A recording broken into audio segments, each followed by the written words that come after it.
and get into this. So we'll tell everybody live that Yeah, I'm a liar. yeah. Brian, Cool. Brian. Oh, wait. We'll tell everyone live, except that no one can hear anything because the encoder's got no levels. Whoops.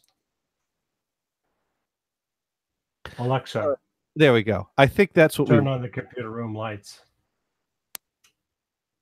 Okay. So now, Okay. By the way, in brief mode, I speak less, and for simple messages, I just play a sound instead, like this. Do you want to try brief mode? Sure. Okay, I've turned on brief mode. You can always turn it off in your Alexa app, under Alexa voice responses in settings. So Brian. So I'm going to learn robot language. Yes, and now we're going to learn the big lie that Brian told me many years ago. Because so I'm a long-term liar, not a new one. No, this was back when we worked together. Every now and then, if I had a problem with my car, you being the nice guy you were, you would help me out, and now you're going to pay dearly for that. Because no good deed goes unpunished. All right, so let's explain the lie. Okay, so one time, I guess my car wasn't starting, and you were like, well, how old's the battery? When have you changed the battery? I'm like, I think that's the original battery. And you're like, well, it's probably time to replace the battery. And you're like, given the age of the car and everything, because we were like, do we buy the cheap battery? Do we buy the middle grade battery? Do we buy the expensive battery? And you said, well, given the life of the car, this battery will outlast the car. Oh. I guess I assumed that you weren't going to still have it. And of course, then again, a year ago, my brother bought this old Subaru. I think it was like a 2000 or 2001 with close to 300,000. Well, it was 200,000 miles. Okay. And it just completely crapped out. So he had to replace that car. Well, in fact, when he bought it, it says, why? I said to myself, why did you buy it? It's already used up. So here's the deal. The battery had to be replaced in 2016. So you weren't even close to the battery outlasting the rest of the life span of the car. Right, right. So I went to a local auto parts store. Our audio is kind of... What's wrong with audio? It's like you have a special sound effect added. It's kind of like motorboat mode. Huh. That's weird. Let's see what I can do. I sound okay to you? You sound okay to me. Let's see if I can do anything about that. I could probably do this. Well, let's see. No, I could probably do this. And that might make a change. That cleared it up. That cleared it up. Okay, good. Good. Now I echo back on myself. You echo back on yourself. Okay, let's find out why you're doing that. Well, because it's there and it should be there. That's why you echo back on yourself. So now you shouldn't echo back on yourself. 1, 2, 3, 4, 5. No echo. No echo. Echo. Aux sends for the win. All right. So yeah, in 2016, your prediction came to be false, and I bought a new battery from a place around the corner from me that is called Advance Auto Parts. And they absolutely suck, and I hate them, and I wish death on every member of management of their store. Wait a minute, Advanced Auto Parts or AutoZone? Advance Auto Parts. Okay. Okay. So I put the new battery in. Now, mind you, shortly after I put the new battery in, the mailbox incident happened, and the car has been parked since. And we, Kristen will make a point every few months or so to go out and start the car, make sure it starts. And so in May of last year, the car stopped starting. And so we jumped it and we let it run for a while, and we, you know, put a charge on the battery, and we tested it the next day, and the battery was dead again. So I took the battery out of the car, brought it in to Advance Auto Parts. They did a test. They found a dead cell and said, we're very sorry about that. Here's your replacement. And printed out a receipt with it that had the date of May 11th, 2017 on it, and also stated their 2-year free replacement. And I put it back in the car and put it back in its parking spot. I have not driven this car anything more than from the street to the, you know, side of the house with this battery in the car. That's been there since May of last year. And so I finally decided it's time to fix up this car. So I bought a new side mirror. I put that on Saturday. Car wouldn't even unlock with the power locks. And so jumped it, let it charge. And then yesterday I tried to start it again. No, would not hold a charge. So I took the battery out, brought it to Advance Auto Parts, tested it, dead fucking cell. So they've sold me 2 defective batteries. Now, Brian, if your prediction were true, I wouldn't have had to have bought this battery. So is it too late to read off my disclaimer? Yeah, you know, when you call a financial institution or a healthcare institution, they read off the disclaimer word for word. Is it too late? Your prediction jinxed the original battery. Here would be my disclaimer. My predictions really suck. Yeah. Yes, I noticed that, Brian. So anyways, but in defense, okay, you know that weather person?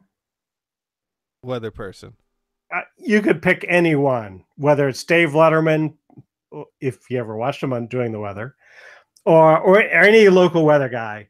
They're always smiling and everything is going to be great, but they're freaking liars, right? Oh yeah, they're lying when it's going to be awful. Almost always. So either they're liars or they're fools because they have no idea how to predict the weather. So anyways, I'm right? going to so I take it that's what I am with batteries. Right. So anyways, I brought the battery back in because it's within 2 years of the replacement and the battery's barely done anything, so clearly it's a defective battery. And they tested it, dead cell, and they refused to replace it, citing that they went back to the original purchase. Well, no, they didn't even do that at first. They only start doing that today. Yesterday, they said we only offer 1 free replacement per battery. And this was a policy that went in place in October that they can't override. And I called them up on the phone, and the phone people basically said, I don't know what they're talking about, but we'll get the regional manager on it. And so then the regional manager is all like, well, your original purchase was February of 2016. So I am 1 fucking month out of warranty. And I'm like, dude, this car sat parked with a battery in it. Fucking replace my battery. The most to be honest, they don't care how you use it or not use it, right? But it's also a case where we've clearly demonstrated that they've sold me 2 defective batteries. If anything, they should be embarrassed by this and should want to, you know, do right by the customer to, you know, kind of cover up their shame. But that's not the way. But the whole idea of a single battery replacement, that's ridiculous. What do you mean? I don't think anybody does that. What? A single replacement. Yeah, that was kind of bullshit. Now, the only thing they've offered me 30 years ago, all the automakers, auto battery makers were offering a lifetime warranty, and they got screwed by that. Well, that would because in a place like Houston, a battery does not last 5 years. Period. Yeah. No matter how good it is. Now, when I argued the case that, you know, these batteries were clearly defective and they should, you know, stand behind their product and replace it, the regional manager basically was like, well, no, if we did it 2 years for each replacement, then you'd get free batteries for life. And I said, dude, if someone got free batteries for life on a 2-year warranty like that, then you'd be selling them some pretty shit batteries. and he didn't appreciate that comment. But but I agree with you. oh yeah, yeah. Well, he didn't appreciate my suggestion that he should go fuck himself. Oh well, yeah, that was probably not a good thing to do. Yeah, But then again, it's you. That's who you are. I offered diagrams. There you go. And different methodologies. Well, I was thinking crowbar right up the. Right. You want something with length to it to get good leverage if you're gonna. Right. Yeah. Well, he did. Would you suggest a lubricant? No, not for him. Okay. Crowbar, your audio is actually dwindling back into motorboat mode. All right. Well, let's see here. If I do this and that, maybe that does something. No. All right. If I do this.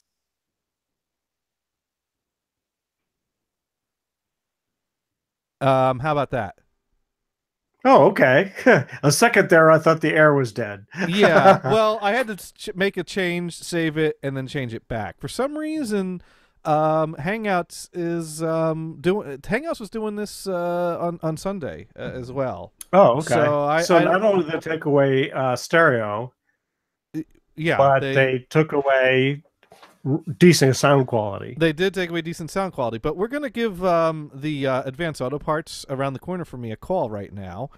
And now, did you see Addie's quote? Addie's tweet, I mean? Oh, I'm going to announce this as No Holds Barred Radio. So, we'll keep this all in the up and up here. Thank you for calling Advanced Auto Parts. We appreciate your call. Please Yeah, hold for the next parts professional.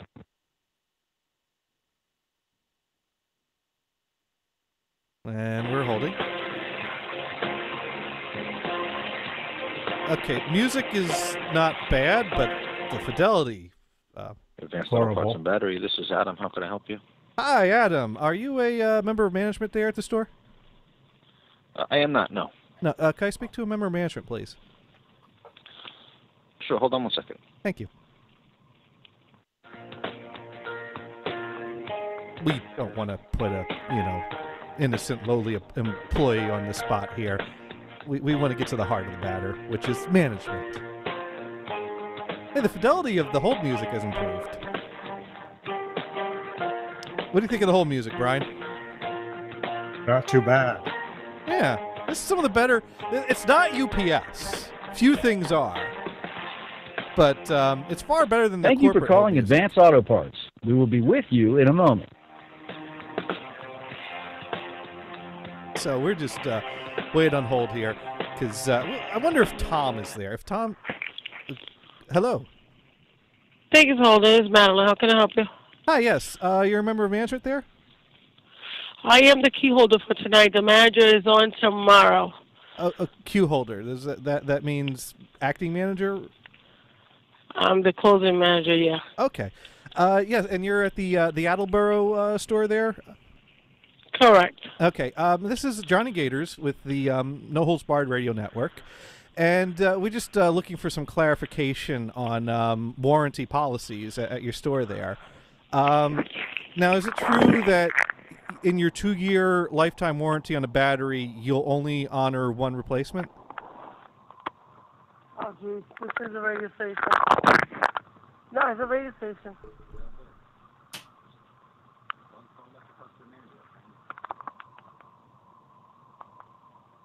I'm supposed to hang up. It's going to be fun, like... Hello? Give me the phone. I think they're debating whether to hang up or not. My phone.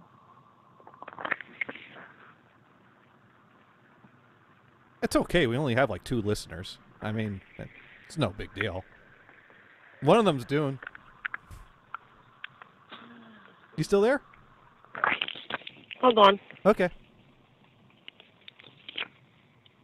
So, this is interesting. I didn't even mention that we're recording this. But I probably will. I can't. Oh, no fun. Oh, well. You know what? Thank you for calling that was rude. Advanced Auto That was Parts. rude. We They should appreciate say, your call. Please hold for the next parts professional. They should Are you at least- calling them again? Yeah, they didn't even okay. say that they were declining to talk to us. They just hung up on us. Interesting, the first time you get the bad fidelity music, and then if they put you on Thank hold, you for it's the calling good Advance fidelity. Auto Parts. We will be with you in a moment. No, they don't like to talk to the... Parts and battery, this is Adam. Can you hold on 1 second? Yes, sure. Thank you. So I think this is going to be the talk of the store tomorrow morning around the water cooler. Is this guy, angry dude that's bitched out a regional manager, has got a radio station calling us now. Because they think this is like real radio. which could work. I think you probably Thank should you for qualify it calling with... Advance Auto Parts. I We will be said no with you holds in a barred moment. radio. Like, I should have said Internet radio. internet radio. Nobody listens to it. Yeah, you know what? Let's let them think that we're a big deal. You know? Let's do that. We should let them think that. Let them think that a radio station called and started asking questions about their battery warranties after a disgruntled guy stormed Should out we of their say store. that this is the consumer awareness aspect of the station? Yeah, there we go. This is, we're doing the consumer aspect reports, and we want to get your side of this. Thank you for calling Advance Auto Parts. Hello. Hello. Were we just talking? I think our call got disconnected. I put you on hold. Like I said, my manager's not here. Anything you need to discuss, you'll have to discuss with the manager. He will be here tomorrow in the afternoon. Are you not familiar with your warranty policies of the store, though? I am, and as I said, you will have to speak to the manager about anything. I just want to make sure I correctly understand your warranty policies. You need to speak to the manager in regards to that. We can discuss that matter over the radio station. Well, we only got 2 viewers right now. Again, you have to One speak of to the them's manager. named Dune. If you want to say hi to Dune, I mean, he would get a kick out of that. Hello. Hey, hello for Dune. Hey, okay. So what time is your manager in tomorrow? Tomorrow in the afternoon. Tomorrow in the afternoon. Okay. Is he closing or? Yeah, he's closing, because I'll be here in the morning. Okay. All right. Well, hey, thank you very much, and you have a nice evening. I apologize. Have a great night. Thanks. Bye-bye. Bye. I think she handled that gracefully. Well, that Other was than- good. Other than the hang-up on it. Hey, she even said hi to Dune. Yeah, well, she didn't say Dune, though. No, she wouldn't say But I Dune. think she just kind of, hi. Maybe she didn't understand it because, again, you were starting to go into that motorboat mode. Yeah, And it was a little bit still. I don't know if it's motorboat, but keep in mind, I'm doing different outputs. Skype Yeah. doesn't hear the same thing that you hear. So, in fact, we could clarify this right now by doing a Skype test call. And we'll go ahead and call Echo. Hello, welcome to Skype call testing service. After the beep, please record a message. Afterwards, your message will be played back to you. Motorboat, motorboat, motorboat, motorboat, motorboat, blah, blah, blah, blah, blah. Whoa, that's a tongue twister. Either way, it's going to sound like motorboat. So let's see how that comes back to us. And we'll see. There it is. Motorboat, motorboat, motorboat, motorboat, motorboat, blah, blah, blah, blah. Well, now, to you, it all sounds like motorboat because that's coming back to you. But to me, it sounded normal. So Skype's getting normal. It did. So then it's YouTube coming out to me. Yeah. So I need Okay, to... now is Dune on YouTube?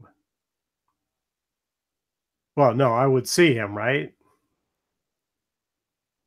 well, no, he might be viewing. But I just fixed True, it, I true, think. true, Did I true. fix it? Yeah, it's fixed. Okay. Yeah, we had to do this a few Oh, times. that's before it bizarre. held. Yeah, well, it's Hangouts. Now I've confirmed it's Hangouts and it's not my sound card, and that makes me a little happy and a little pissed off. All right. That's right. But you know what? So this was anti. I was just going back and forth with Mars about the Google apps, and he stood up for the Google apps, and I said, "Hey, they suck." Well, and then I go, "Well, yeah, okay, the maps are good. I like Google Maps. No big deal." It's the Google Hello, Plus Maps welcome to and Skype. Notes. Oh, that was the wrong thing. I want to try to call the regional manager that I told to go fuck himself today, and see if he'll talk to us. Now, Is that a he's- different location? Well, he called me directly, and I got his number on my phone. Oh, do you think he'll still be around? Hey, if he's got voicemail, You know we'll have fun with that. Of course. I just can't figure out how to tell it I want to. Oh, here we go. I got to go through the menu. I can't hit a button to call a phone. All right, so we're gonna do a 1617. Blah blah blah blah. Oh, no, let's give it out. 617-459-8. No, okay, we won't give it out. You got to figure out the last 3 digits. Yeah, 3 people would be calling him. Yeah, Who the hell is this? Well, I don't know. I'm just listening to the radio show. Someone told us we should call you to give you suggestions how to fuck yourself. Right. Yeah. All right. Let's see if we can get this guy's voicemail, because I don't think he wants to talk to me again. He definitely doesn't want to hear from me. And I actually asked him if he'd participate tonight, and he said absolutely not. He used the word absolutely not. Hi, you've reached Ray Allery, District Manager of Advanced Auto Parts. I'm unable to take this call right now, but leave a message and I will call you back at my very first convenience. Thank you. At the tone, please record your voice message. When you are finished recording, you may hang up or press pound for more options. Hey, Johnny Gators, just calling you back. I mean, your number's on my phone here, and, you know, we're here on the No Holds Barred Radio Network, and my co-host Brian's here with me. Brian, say hi. Say hi to... Hello. What did he say his name was? Ray? I keep on thinking his name is Alan. I don't know why my mind is replacing Ray with Alan. Does Ray make you think of Alan, Brian? Or is that just me? Not really. No.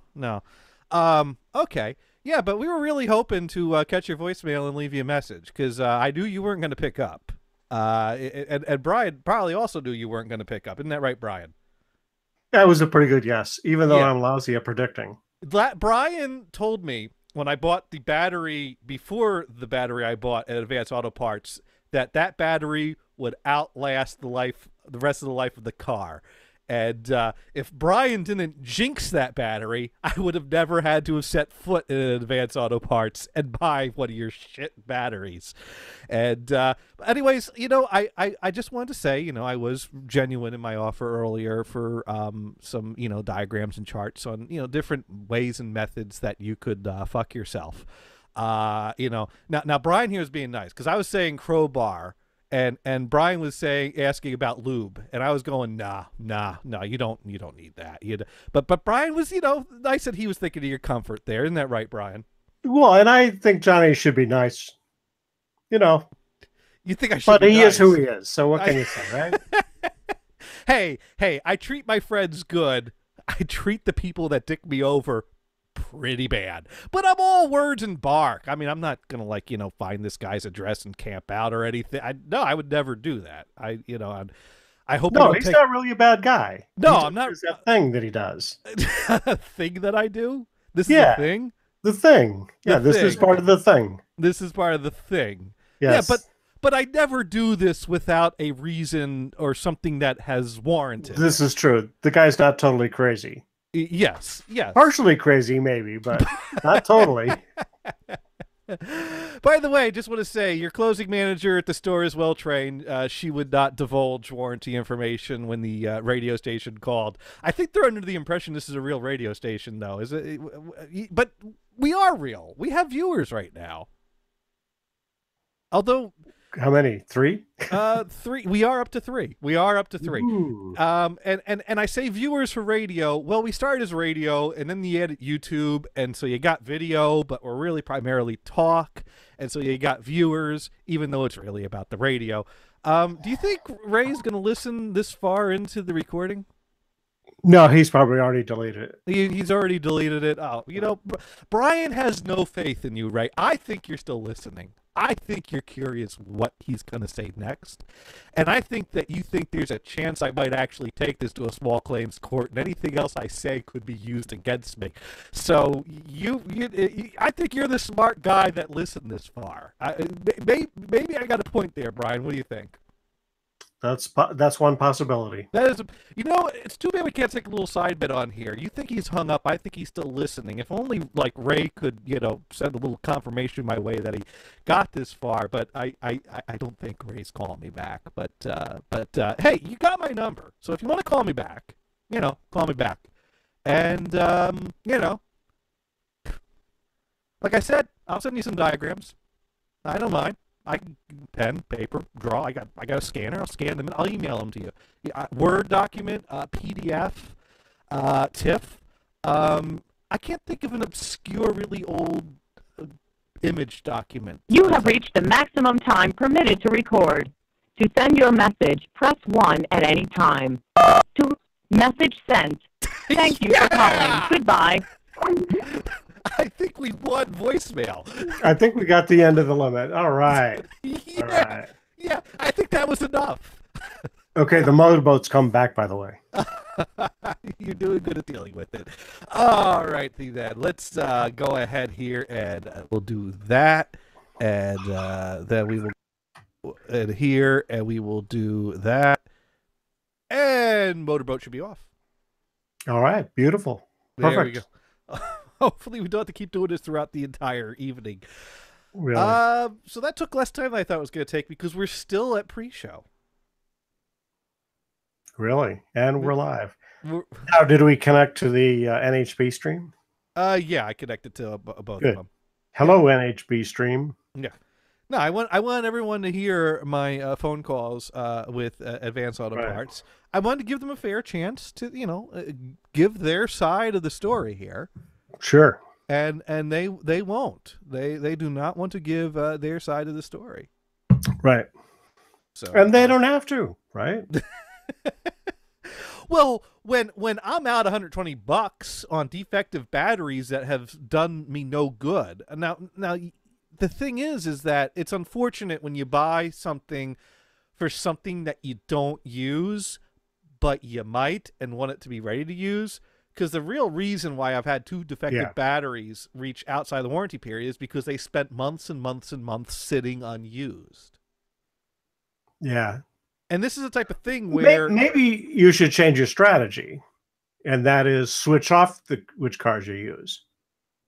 That way they both get some use. Well, normally these cars would be both getting use in the summer, but the problem is that the car, when Kristen hit the mailbox and broke off the side mirror and it hit the windshield and cracked it, I decided to postpone putting the money into repairing it because I didn't have a need for a second car. So why put money into a second car that I don't need? So I put it on now. Does the car sit in the sun? Or at least partial sun for part of the day? There's sun on it partial. Because what you could do is to help that battery out is get they make a small solar panel specifically for this. You set the panel on the dashboard, run the wires to the battery, or actually they'll even to a cigarette lighter as long as the cigarette lighter.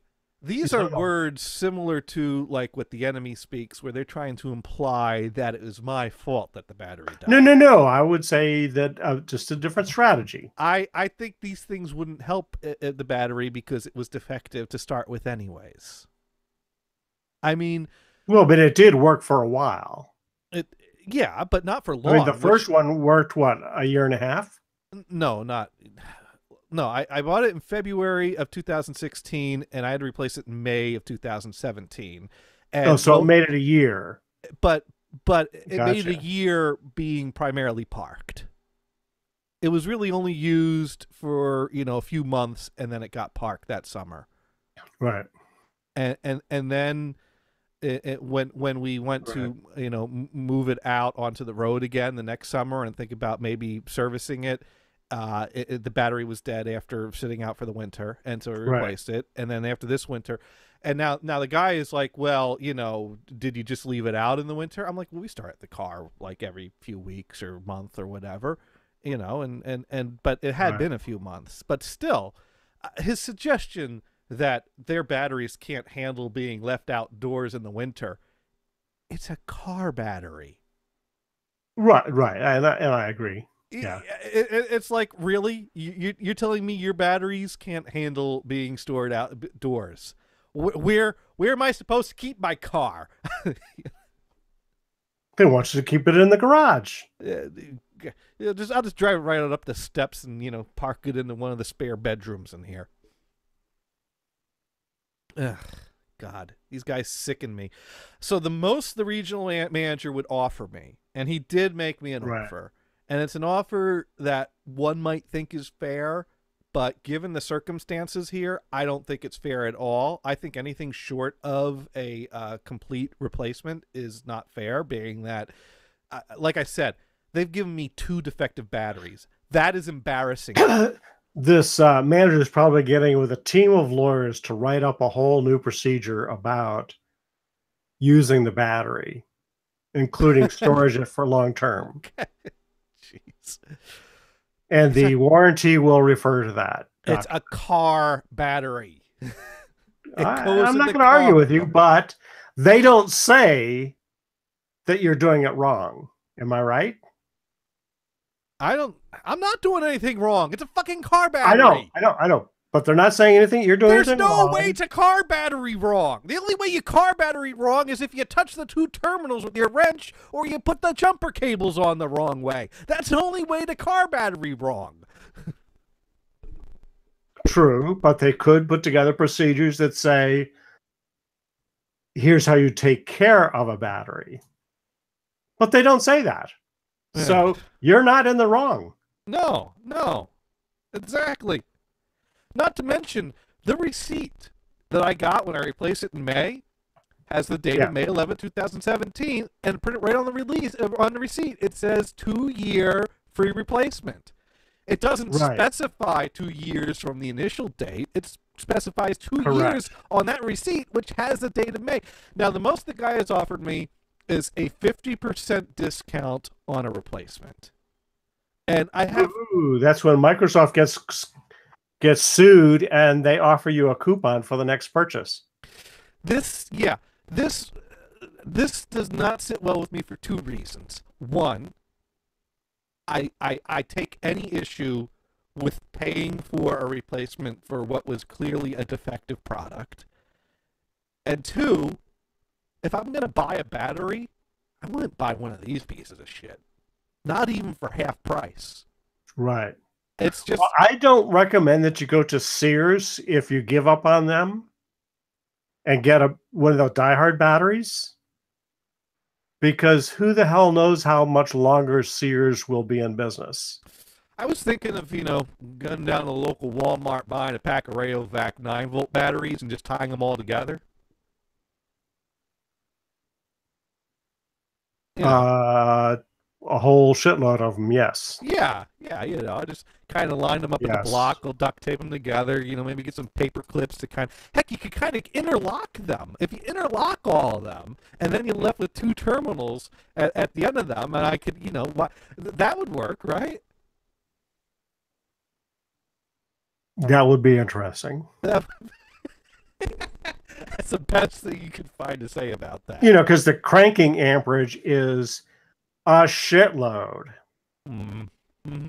Well, I could probably fit a shitload of 9-volt batteries in the compartment there.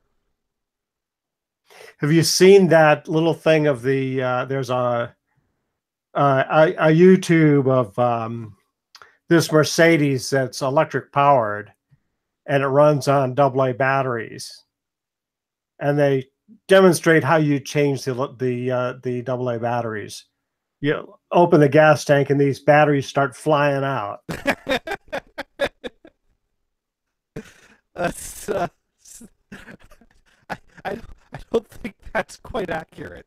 Right. But like on some of these electric cars, they're full of laptop batteries. How the hell do you change them? Of course, you take the whole unit out or replace them, but you should be able to, have a device that would test each one and then pop out each individual one, so you could replace individual cells. Yeah, at least in theory. Yeah, but anyways, basically, I think I'm giving up here, and I'm gonna have to, because I ain't paying them $60 for a battery, and I don't want to. Right. A shit battery is not worth half price. Why would I pay $60 for a battery I know is gonna die? And they probably... absolutely. We thought that this battery should have done better. Right, and when 2 of them have died on me, it's like, why? I'll give you another chance for free, but I sure as hell ain't gonna give you $60 for it. Right. No way. Not gonna do it. Just principle and logical. I have logical and principled reasons why not to. So that comes out to a no. Now, there is an AutoZone down the street from me. And so I'm going to be heading down to the AutoZone tomorrow, and I'll have to buy one of their batteries and basically eat the cost there. So, yeah. So that battery that you said would be the last battery I'd ever need for that car, I've now gone through two. I'm now on the third battery past that. Yeah, but when you left California, you were going to get rid of that car and just have that newer car. I never said that. Well, that was the assumption. And I replaced this battery long before I was, seriously planning the move. Right.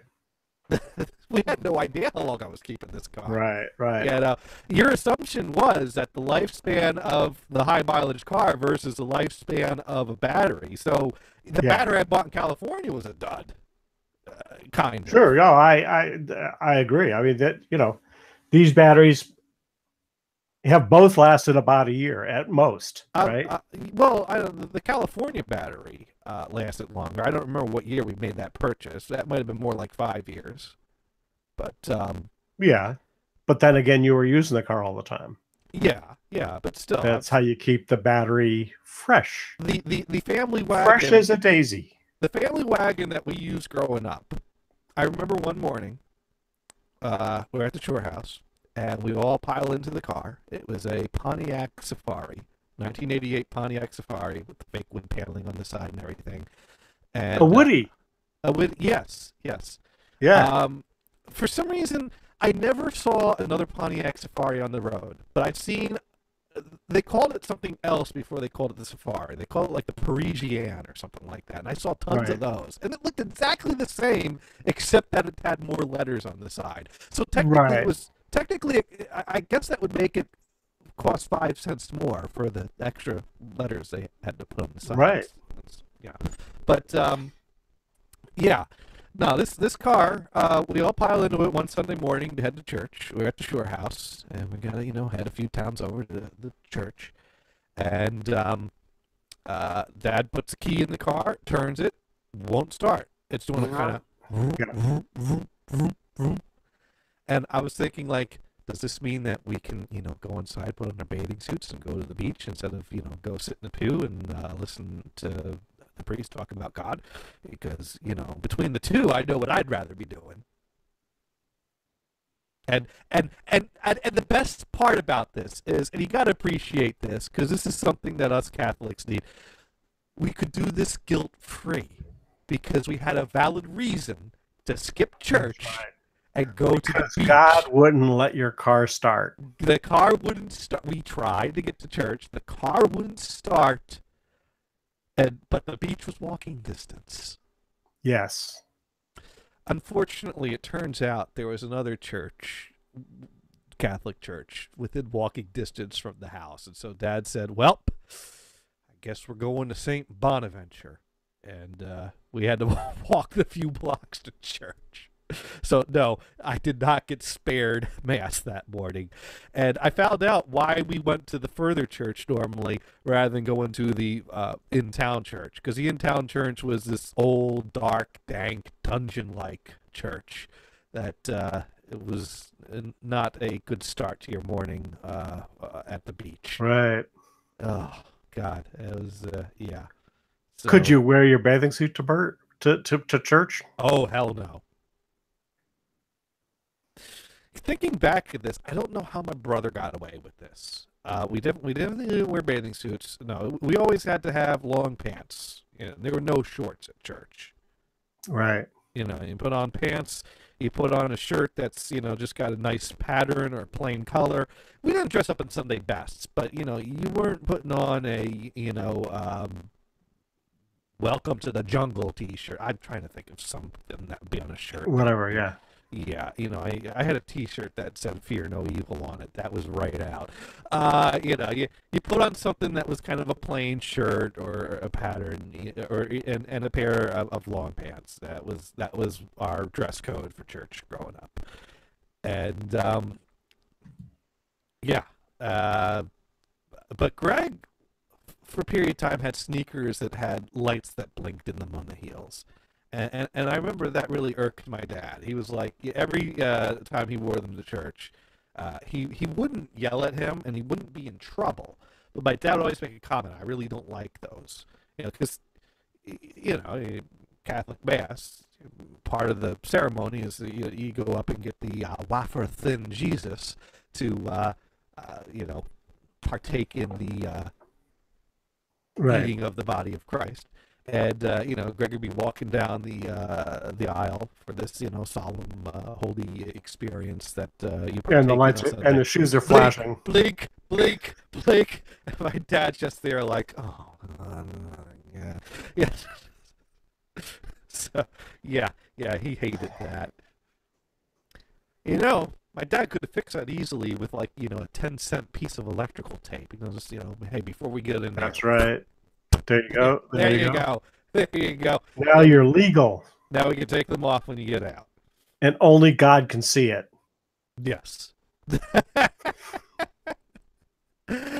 Those lights are well, you're not supposed to hide your light under a bushel. You're supposed to let it shine, right? So, see, there you go. There we go. There you go. This little light of mine, I'm gonna let it shine on my shoes, on my shoes, on my shoes. Amen, brother. Hide it under electrical tape. No, we're gonna let it shine. Amen, brother. Amen. Thank you. Here we go. But anyways, we have now reached the 8 o'clock hour, which means it's time to officially open the show.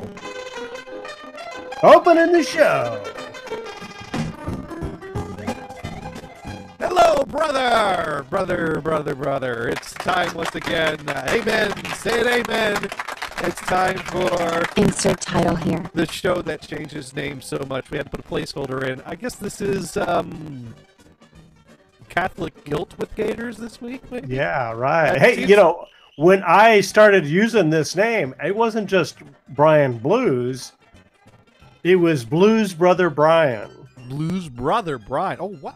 You should have kept that. And this one guy would call me BBB. BBB.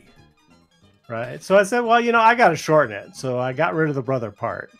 Hey, because we're all brothers anyway, right? Why do you have to flaunt it? You made a huge mistake. Blues Brother Brian. That's the name right there. Oh, yeah, of course. But it's just too long. BBB? If the house is on fire, you don't want people yelling that around like, oh, what are you talking about? Now, just to be clear, yesterday when I mentioned that part of my process about dealing with this battery thing is I did file a report with the BBB, that doesn't mean I sent an email to Blues Brother Brian. There you go. There you go. Because that would hit the trash bin. Yes. Yeah. I would have filed a report with you, and you would have been like, that's nice. I can do nothing for you. Except right. Return to sender. Yeah. Anyways, so we were just talking about church for some reason. Somehow this transition, we've gone from instructing store managers how to properly fuck themselves with a crowbar to talking about attending church services. And this is all because when the battery died, the car was 10 years old. And so that, in my mind, established to me a battery should last 10 years because that battery lasted 10 years. And it should, yeah. Yeah. And I've yet to have a battery last 10 years. I wonder if we should call Ray back and explain to him where I'm coming from here with the whole 10-year battery, Maybe he'll see that point of view. Maybe he'll see that. Or maybe he'll suggest a strategy where the battery will last 10 years. Well, step 8, don't buy it from Advanced Auto Parts. Right. Yeah. Clearly not advanced. No, clearly not there. We do not want to buy it there. I almost think that he was going to try to suggest that if I were to buy a more expensive battery from him, maybe he'd give me 50% off the more expensive battery, thus making the value even better, and thus also getting more money out of my wallet at the same time. He didn't actually get to the point of going there because, his whole 50% suggestion was met with so much cursing, he kind of realized that this wasn't going to go anywhere and suggesting... Maybe he's actually hoping that you won't be his customer anymore. I know he's hoping that. As it is, I called back the corporate number because I figured, well, let's see if corporate will still do anything for me now that I've Incidentally, you call this guy the regional manager, but clearly he said district manager. No. He's a lower level manager. The guy that we called. His voicemail said it said district manager. Ha. On the phone, they told me he was a regional manager. Somebody lied. How can we find out the hierarchy of management at the store? And how do we find out who the regional manager is? And how do I get him on the phone? I have no idea. We got to figure this out. Or you call the corporate office and you ask them for the regional manager, for the number for the regional manager for the, shall we say, greater Boston area. Yeah, there we go. Hoping that he won't just give you a district level guy. Well, actually, I prefer to speak to the CEO of the company, actually. I'm thinking that would be the way to go. Yeah, but how many years have you tried to get a hold of Bill Gates? Yeah, well... Yeah, Speaking of which, I got an invitation to an event that featured Bill Gates. When is it? I think it's late April. You have to go and hand him a note. Well, if you go, you hand him a check. You can do that. Well, it comes out, well, I kind of want to and I kind of don't want to. You just put nhbradio.com on the memo line there. 877-642. Oh, wait, that's the old number. Hand him a little note. Hand him a little business card. Blues Brother Brian, co-host of... Insert title here. Make up some business cards. This is getting more expensive, I know, but you can pay for it. Make up some business cards. Well, you could go to Vistaprint and get a box of business cards for $10. We want something that looks classy. You're going to want to go with the high gloss. Well, no. Well, yeah, but that's still the Vistaprint's, pretty nice looking. I think we're going to. My buddy Larry that plays jazz with. Yes. Actually, in fact, I think he took the free promotion, so he didn't even pay for them. They look pretty decent. Well, I think we're going to need to hire a graphic designer to design this thing, though. I think Vistaprint does a decent job at that. I think you go to the website and you select the graphics to put on it. Oh, no. We need all custom for ours. Well, no, and this looks custom, right? I mean, Bill Gates. Seriously, it's not bad. Bill Gates has seen enough business cards. He's going to take one look at that, and he's going to know exactly what it is. He'd be like, "Oh, you went with the A15 design? Oh, not bad." Yeah. I'm just busting your balls here. No. I mean, it's if you slip him a business card for the show with the check. And is there like a requirement? I mean, we're talking like would a $50 check do, or you got to get something in the hundreds, or is he looking for thousands? I mean, it's. If I remember correctly, it was $1,500. Okay, all right. Well, how much do you like the show? Well, this show? Do you like it $1,500 worth to help us possibly get a message to Bill Gates?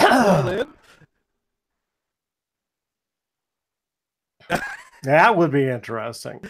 Yeah. Now, if we could guarantee Bill Gates would call in for $1,500, maybe we'd have a proposition. Well, unfortunately, the check goes to the aquarium, so will he actually see the check? Well, no, but he's going to be at the event, right? So I'd have to hand him a business card. The business card. Yeah. You need to stop by, shake hands. Hey, I'm Blues Brother Brian, and Brother Blues Brian, or whatever order you put it in there. You know. Right. Heck, well, and I still switch it around. I mean, I go by Brian Blues, or sometimes Blues Brian, depending on where I am. Right. No, you got to get me like on, like a Skype video call too while you're doing this, so I can wave and say hi too. He probably would suggest a higher level of donation.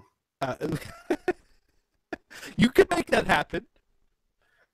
Yeah, you're getting to some real money there. Oh no, I think Bill Gates totally be into what we're doing here. I mean, you got to explain to him. We call up people and tell them to fuck themselves with crowbars. I think he'll get right on board with this and want to be involved.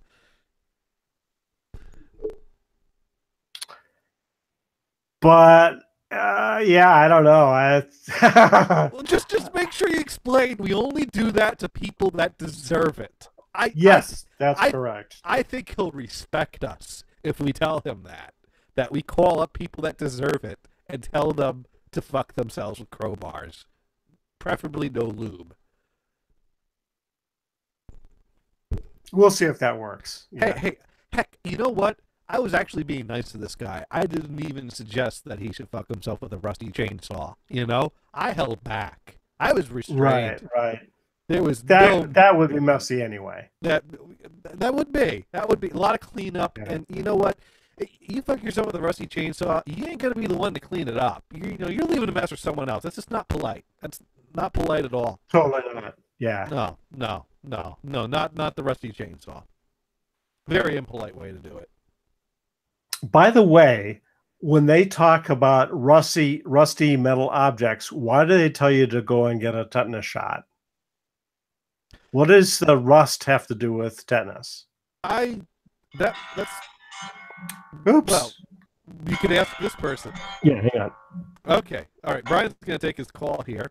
Ooh, wow, this must be a serious call because he actually hopped out of the hangout to take this call, leaving me all by my lonesome self. So if Dune is out there, would like to hop in and tell me what he thinks of. You know what? I don't actually own a crowbar to loan this guy. So Dune, if you have a crowbar I can borrow, I need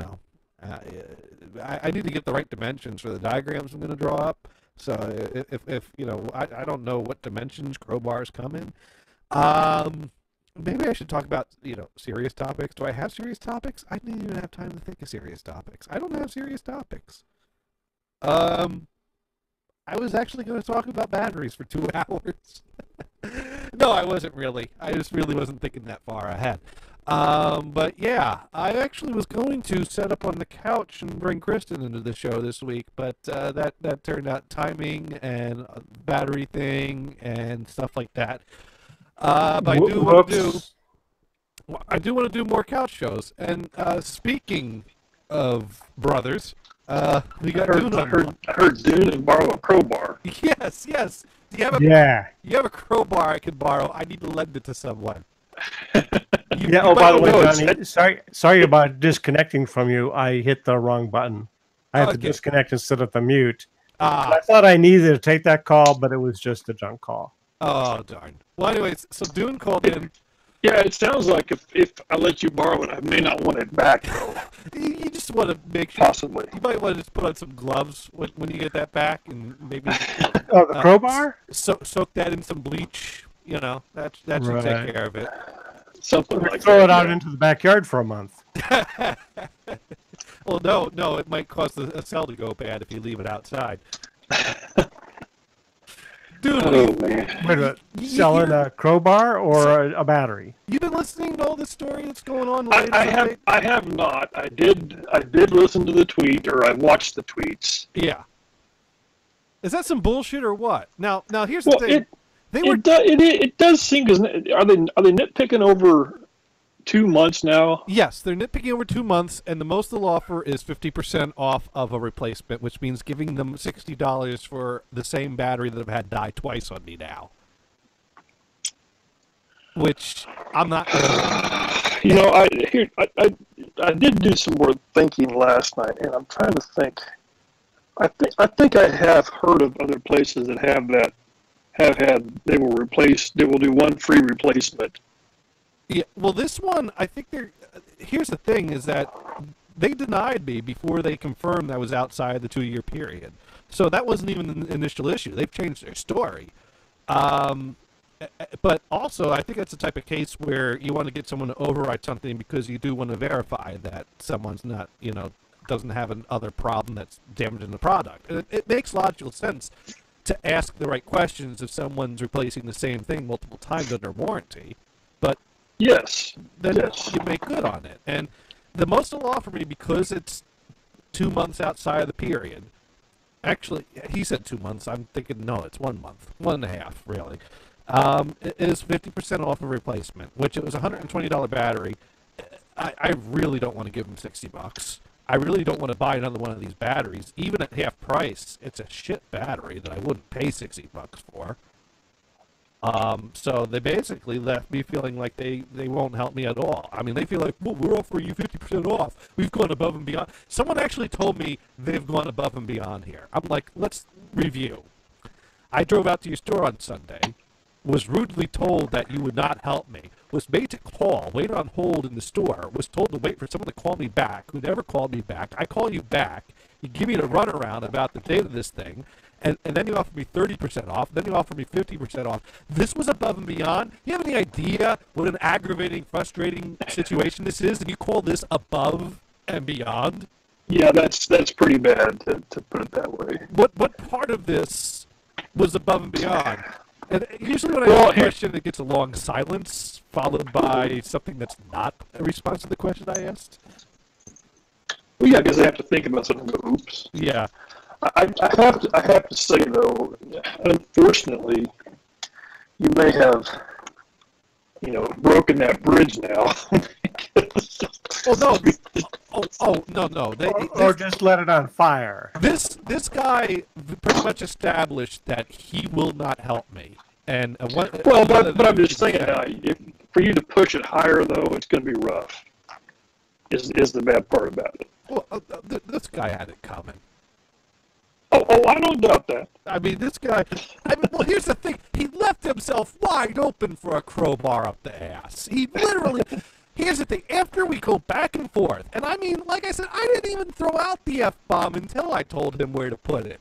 And, we're going back and forth. The worst I said to him was, because he made the argument, if we did that, if we just gave it 2 years every time we did a replacement, then people would get free batteries for life. No one would ever have to buy a battery again. And I said, if someone's getting free batteries for life on a 2-year warranty like that, then you're selling some pretty shit batteries. And he kind of did like a nervous, I don't like that laugh to it. You know the laugh where... Well, yes, I know what you're talking about, because you're right.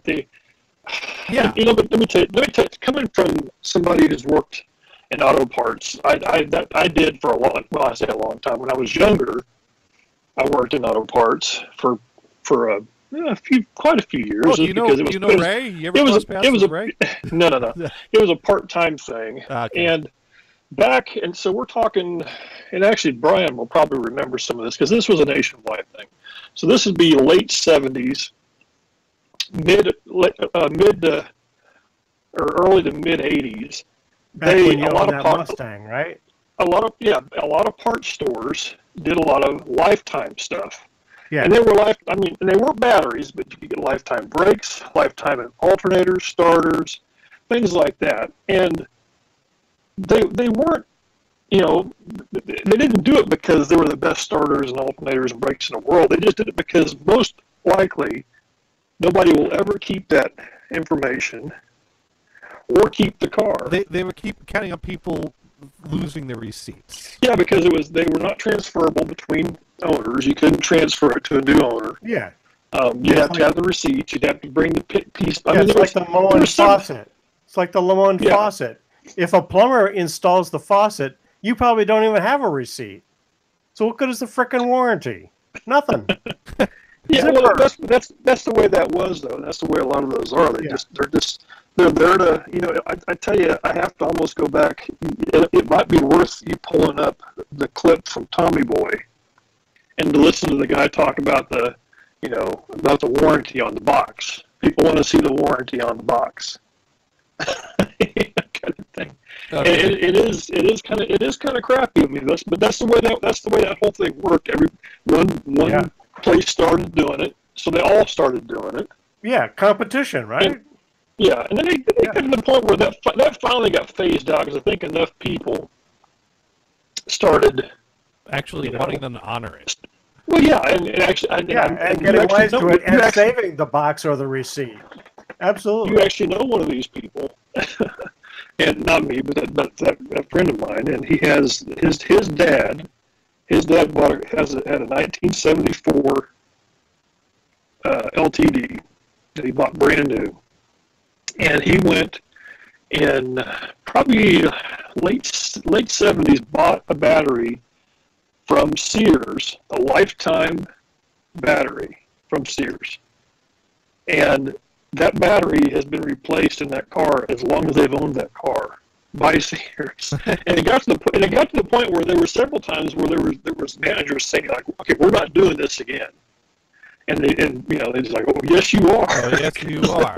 It was very well spelled out. There was no fine print or anything like that. But that's of course that's the the exception to the rule. But I guess I'm curious if. And you said on that receipt, you read both front and back, there's nothing on there. Well, here's the thing. I'm sure they can produce a policy somewhere that states that it's from the initial. I mean, that's not an unusual, policy. So, but even so, they say, no, what do I do?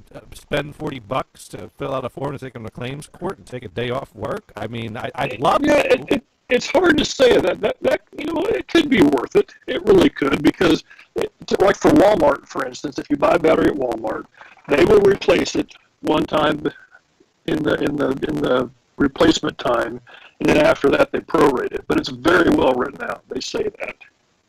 Yeah, that's the way they do it. The guy on the phone with corporate was explaining about how they used to have a prorated policy when he was trying to explain to me why they were going above and beyond, or why I should consider what they're doing as going above and beyond. And I'm like, is there a point to you telling me about what your former policies was? I mean, why should I care? We are the here and the now. That's right. We're the here and the now, and the here and the now is I got 2 dead batteries you sold me that never worked right, and you're leaving me on the hook for it. And, at some point I asked him, how do you sleep at night? And he said, well, I'm not going to answer any questions that don't have to do with the topic. I'm like, all right, well, if you were to bring a car battery with you to bed at night, how would you sleep at night? And he wouldn't answer that question either. Somehow he didn't get applied. Some people just don't get good humor, Yeah. I mean, I guess the thing is like free entertainment I gave them. You have a good point, though. I mean, now there's, if you wanted to take the time to do this, you can take a stand and say we're going to go to small claims court, and you can file it and go through the motions. I don't know what it costs. And there is a filing fee. Okay. I mean, and it's kind of a one in 3 things happening. One being it actually goes to trial, and you're going to have to say your point, and so they'll say their point, and then go from there. The second one would be they would just say, listen, we don't want to do this, and then give you a battery and tell you to never come back, possibly. Or the worst one, really, what I'd be more afraid of is them playing a game with it, and they keep extending and keep extending and keep extending and keep extending until you finally give up. Well, so I don't know how that works. Well, that's the thing is, at this point, I'd have to put $40 into it. Not to mention, in the meantime, I do need to get a battery in this car. So, what, $40 to file the small claims court? Well, I know that the form to file a claim with is $40. I did look up that much. And so already I'm committing $40 for a $120 battery, which I'm going to have to buy anyway. Well, that's not only the $40, but getting to the court, and taking the day off, all that stuff has to count. Right. I mean, that's a vacation day, so there's. Yeah, you're going to have to do it out of principle. That's why you. Oh, would have absolutely. Yeah. Yeah, Right. and Yeah, that's the only reason you would do part it. of me wants to, but part of me, anyways. But getting back to why I told him to go fuck yourself is because after he basically told me he was going to do nothing to help me, he's like, well, I think this call has reached its end here. This conversation's reached its end. Unless there's anything else I can do to help you. And to me, it's, Oh, I see. So this was his own doing. yes. I mean, He requested. He gave you the. I got you. And, yeah, you can help me by fucking yourself, right? It's very insulting to ask someone if there's anything else you can do to help them Sure. when the nature of the conversation is, I'm not going to do a damn thing to help you, but is there anything else I can do to help you? And I basically said, yeah, you can go fuck yourself. And at that point, Right. I moved the phone away from my head and was going to hang up at that point. And he does this like, hey, really? And at this point, I'm like, I'm going to listen to what he's going to say. So I put the phone back to my ear. I could go fuck myself, really? Well, you're a real classy guy there. Oh, and you wanted me to be on your internet radio show, huh? Yeah, I'm like, yeah, that's right. I'll send you some diagrams if you want. I'll send you diagrams if you want. He's like, oh, whatever. Well, you have a nice life. And that's where we ended the call. So Yeah, because I don't know what they have for. Because I know some places. I'm trying to think of what it is. There's who is it? Somebody told me a story once and it's because there's a lot of stuff online where you can it's much like the places that teach you how to get out of an AOL account. Which basically takes oh yeah, a master's degree. I've done it. Yeah, there you go. Yeah, not easy. Well, it had to do with some place that in a call center, and they had a keyword, and it was "I am not satisfied." And as long as the customer said that, they weren't allowed to end the call. Oh, nice. And I don't remember who that was. And I think, as a matter of fact, the person that told me the story had got to the point. He goes, I can do this all day. Because he wanted to be put up the ladder to somebody who could help him. Yeah, because at one point his point is somebody there has the ability to say yes. Yeah. And in any situation. And I'm trying to figure that out here because I got to find that guy. I got to find that guy who said, and that was his point. I got to find that guy who says, I have the ability to say yes, but I'm going to tell you no. That at least you have reached the right person, right? Because they want to play the I can't do it game, right? And he was Right. well. This guy, I think the regional manager or the district manager that I was talking to, I think he had the ability to.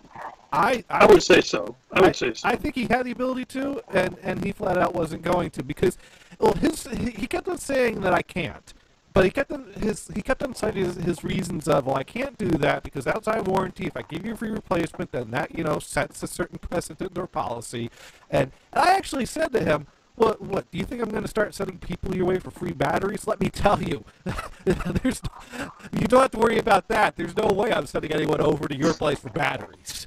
Well, it's can't or won't. You can't or you won't. Right. That kind of thing. Yeah, and people are doing better at dodging that question lately because that is one I throw out there, and they go, no, I can't. I totally can't. It's like whatever.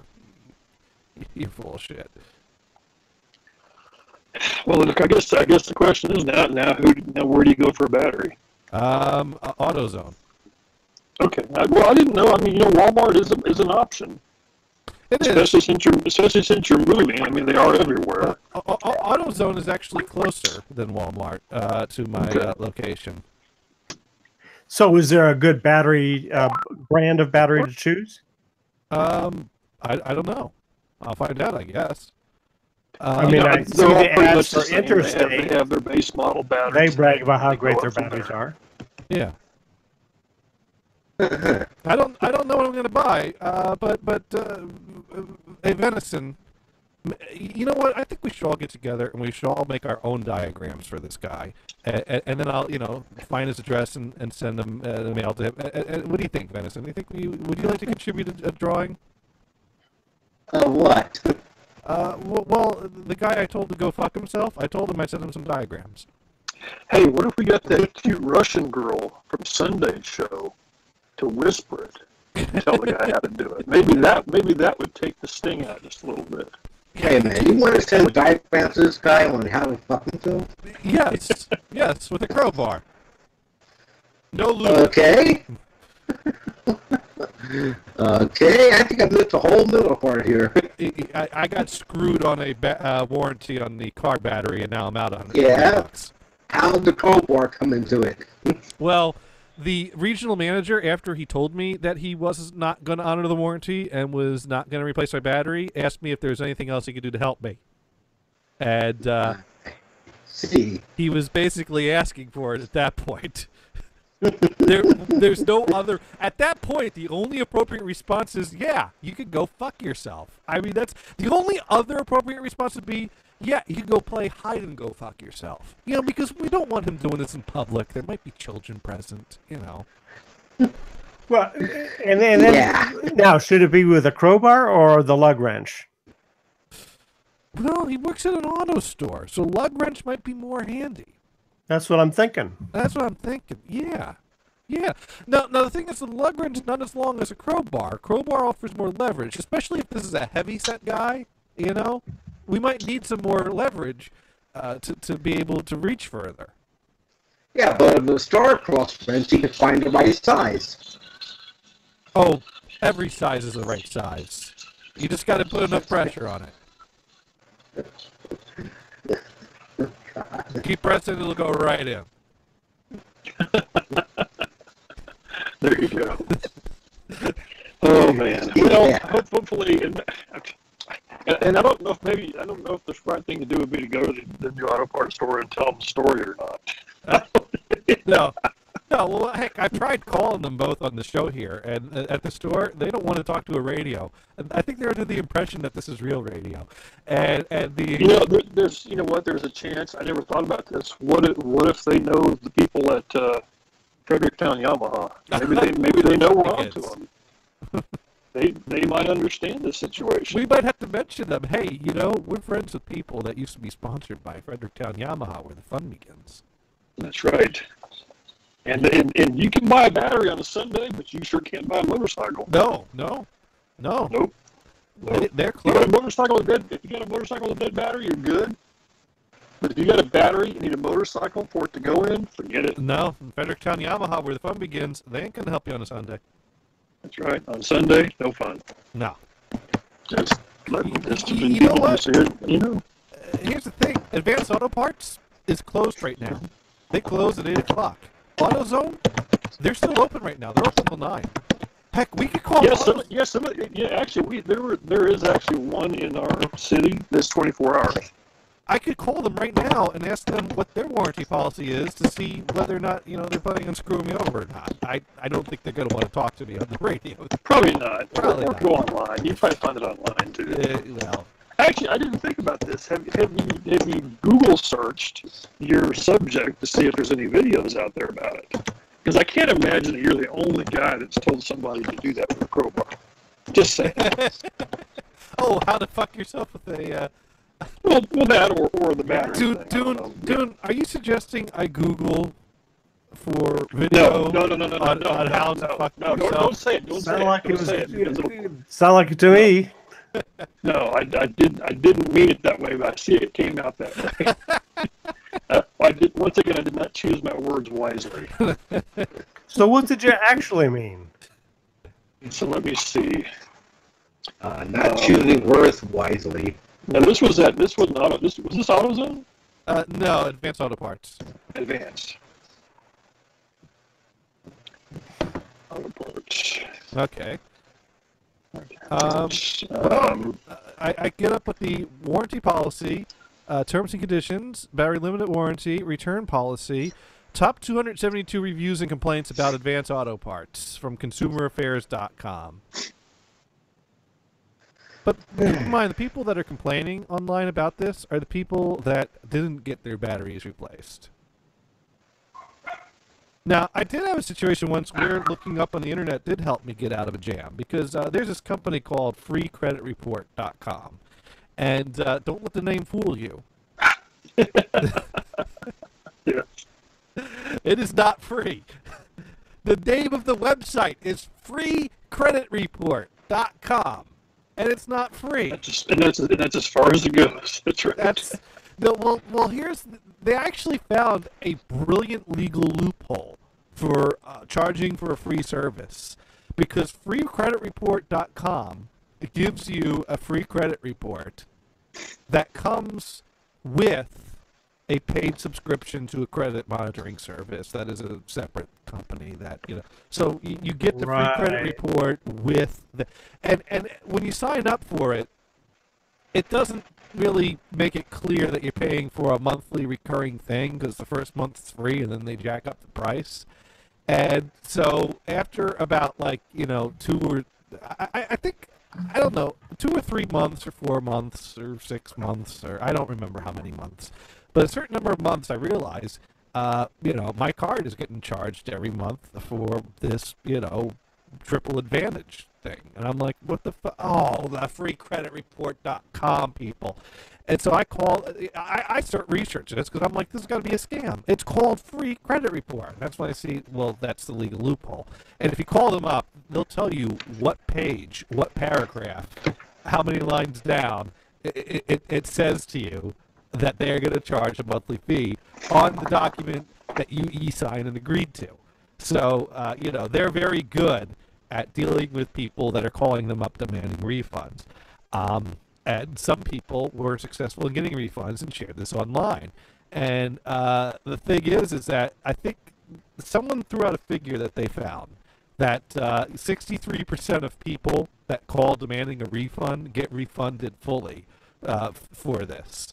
And I don't know why that was significant, or why that would convince someone, well, if that's true, I guess I should give you the money back. But that worked for them. And so I called him up, and I'm going through this whole thing.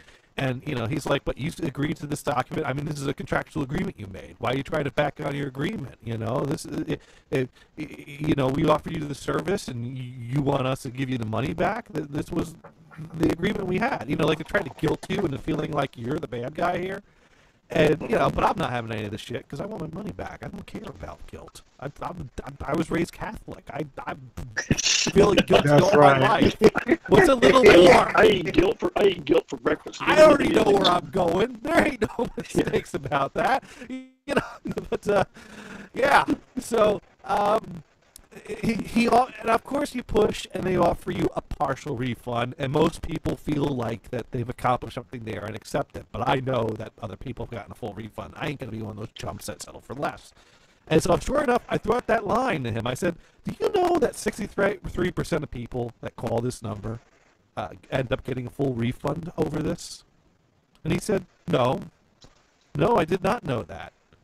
And he didn't know what to say next. And he said, well, please hold. Sure enough, he came back and said, okay, we'll refund you in full. I don't know why that worked, but thank you, whoever posted that on the internet. Yeah, well, that's what I'm saying. The people find these things out. Hey, by the way, I'm on Advanced Auto Parts site, and they do have, it's a very small battery limited warranty. It does actually say this. It says the free battery replacement begins the day of the purchase, expires the end of the purchase replacement period. That's printed on the original receipt. It said this period does not renew when the battery is replaced during the free period. There is no other warranty outside the free replacement period that began when the battery is purchased. So that is kind of crappy. Yeah. So I mean, you think they just updated that warranty statement because of Jonathan's interaction with them? The last date this HTML was changed Monday, March 26th. Oh.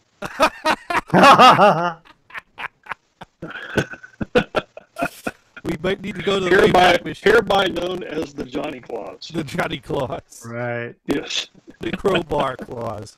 The crowbar clause, that's right. Right. That's good. Yeah. Good research there.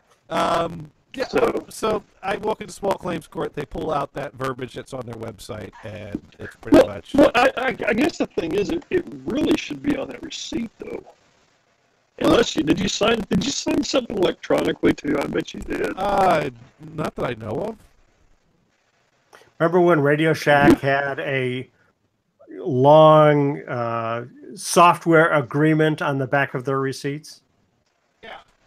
Even if you didn't buy software, you were agreeing to it through your purchase. It's like, really? You think that's going to hold up in court? Now, I don't have the original receipt. I only have the replacement receipt, and they did replace it without the original receipt because I was in their system. And let's see. Warranty information available at store. Okay, so that's how they spoke you then. But they didn't explain this to me at the transaction, and the receipt says 2-year free replacement.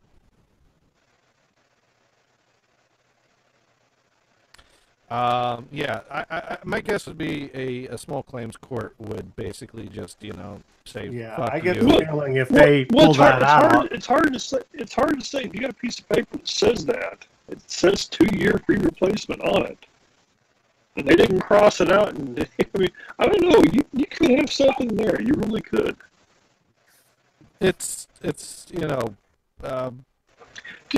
there a lawyer that works where you work? I mean, do you have anybody that can run? God, where's Rye when you need him? You know what? Of course, small claims court. Here's the thing. Basically excludes the use of lawyer. Here's something I'm finding here. Well, I'm talking about somebody to write a letter on his behalf. Is what I'm talking about. Right. Okay, gotcha. This says 9-month free replacement, 0-month prorated. Original purchase date February 13th, 2016. Reasoned effective exchange. 9-month, but yeah. So 9 months would be the rest of the time there. So they were giving you 9 months to replace it. Right. Maybe that's what it means. But I mean, it says 2-year free replacement, original transaction, blah blah blah blah blah blah. 9-month free replay, 9-mo 3 repl, 0-mo prorated, orange perch date 2/32. This is all gibberish and nonsense. This ain't English. Totally doesn't count. Yeah, I don't think it's worth going to small claims court over this, and I'm certainly not going to go with the 50% off option because that requires giving money. Yeah, if you don't, I was going to say that you're right. I can understand. I'm doing. Would you? Would you take the 50% off battery after? No, not unless they gave me the cash. I guess that, but that's not going to happen. Well, I did when I called back corporate. I said to them, because the most they'll offer me is 30% off through the online store. And I'm like, tell you what, you know what? You want to give me 50% off? Give me the cash. You send me a check for $60, and I'll shut up and go away. And they said, well, you'd have to work that out with the regional manager. I said, well, I told him to go fuck himself, so I don't think he's going to. Hey, you're just being honest, right? Honest. Yeah, I would just absolutely for being honest. I think this guy. Well, keep in mind, this is the same guy that I asked him how does he sleep with himself at night if he brings a battery with him to the bed. Yeah, he wasn't doing that. Hey, I know a guy that slept with a box of dynamite under his bed. Really? Until one of his coworkers got killed in a blasting accident. Ooh. Yeah. Okay. Completely changed his perspective. I guess that would. Yeah. Something like that was your showstopper. Have I ever had one? Thank you. Little things like that. That's why I'm Brian Blues and not Brian Happy-Go-Lucky. Yeah. I'm trying to see if we can add a call here. I want to try to get corporate on. We haven't called corporate yet tonight. You think they'll still be around? Come on, man. They got business hours. Whatever. They're the phone people. They got to be there 24/7. Okay, so you look up the number, and I'll tell you the story of well, the issue. How do you get around overcharging? Okay. So when I lived in Denver during the days of the Cabbage Patch doll, which were very popular. And, the other thing that was very popular was going to a Broncos game because that's the only pro team out there other than the Nuggets that sucked. And they didn't have a baseball team at the time. So, and in Denver, it's illegal to buy a ticket for a game and then up the charge as like a scalper does. totally illegal. Right? So to get around that, they would sell Cabbage Patch dolls for a ton of money and say, oh, by the way, and here's your free Bronco ticket. Because there was no limit on how much you could charge for a Cabbage Patch doll. Ah, there you see go. it? Oh, I see. So, yeah, it's a loophole. Yeah, exactly. Okay. Yeah. No, I get that. That's fine. I'm just trying to work out how Skype will let me actually even do this. Here we go. Oh, there's an I'm still trying to look for a free lawyer. A free lawyer? Yeah. Good luck there. Yeah. Still fighting with motor vehicle. Because you think you got problems. I'm having problems trying to get fucking ID. You know? I can't open a bank account unless I got ID. State ID. Okay? For the state office, I can't get a state ID. Thanks for calling Advance Auto Parts. Our offices are currently closed. Please call back during our normal business hours, Monday through Saturday, 8 a.m. to 8 p.m., and Sunday, 8 a.m. to 6 p.m. Eastern Standard Time. Oh, they won't let me even boop them or anything. Okay. Oh, well. Damn it, Brian. The one time you're right. That was a jinx. Sorry. Actually, both times was a jinx, right? Yeah. You're either right and you're a jinx, or you're wrong and you're a jinx. That's correct. I'm a jinx. Yeah, there's a lot of that going around. Punchline to the ID story. I can't get my birth certificate, from the New Jersey office without an ID card, which I can't get unless I get the birth certificate. Where is your original birth certificate? Oh, who knows?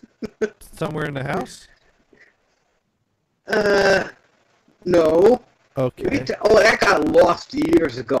62 years ago. That's a serious issue in these days. I've heard of situations like that where basically just have to get a new one. Yeah, you're. Hello, John Doe. Welcome to your. Do you have to go to the hospital where you were born and see if they'll give you one? No, it's closed. Does that? It got shut down. Now, were you born in New Jersey? It's kept in it's a state. The state has it. It's a state document. Yeah. Yeah. Yeah, the state document. Because I had to do that too. But they won't give it to you unless you got ID. And and sending it out to the address I'm living now, they still can't give it to you unless you have two things like 2 bills coming to the house and say you live there. I've only got one from the Social Security office. Oh wait, you need another one. I've only been here 2 weeks. Now, do you have any documents? Do you have any of the documents from New Jersey? Like any ID form or other documents? No, hey, Venison, they're all out of date. If you need more bills to prove your identity, I'll send you a bill. I'll send you a bill too. I'm glad to help. I'll even give you a grace period. Yeah, not that kind of bill. Johnny, it's very nice. Needs to be from an official source. I see. Well, yeah, but there is another way out of it, though. We've got to have. Oh, believe me, you're not the only.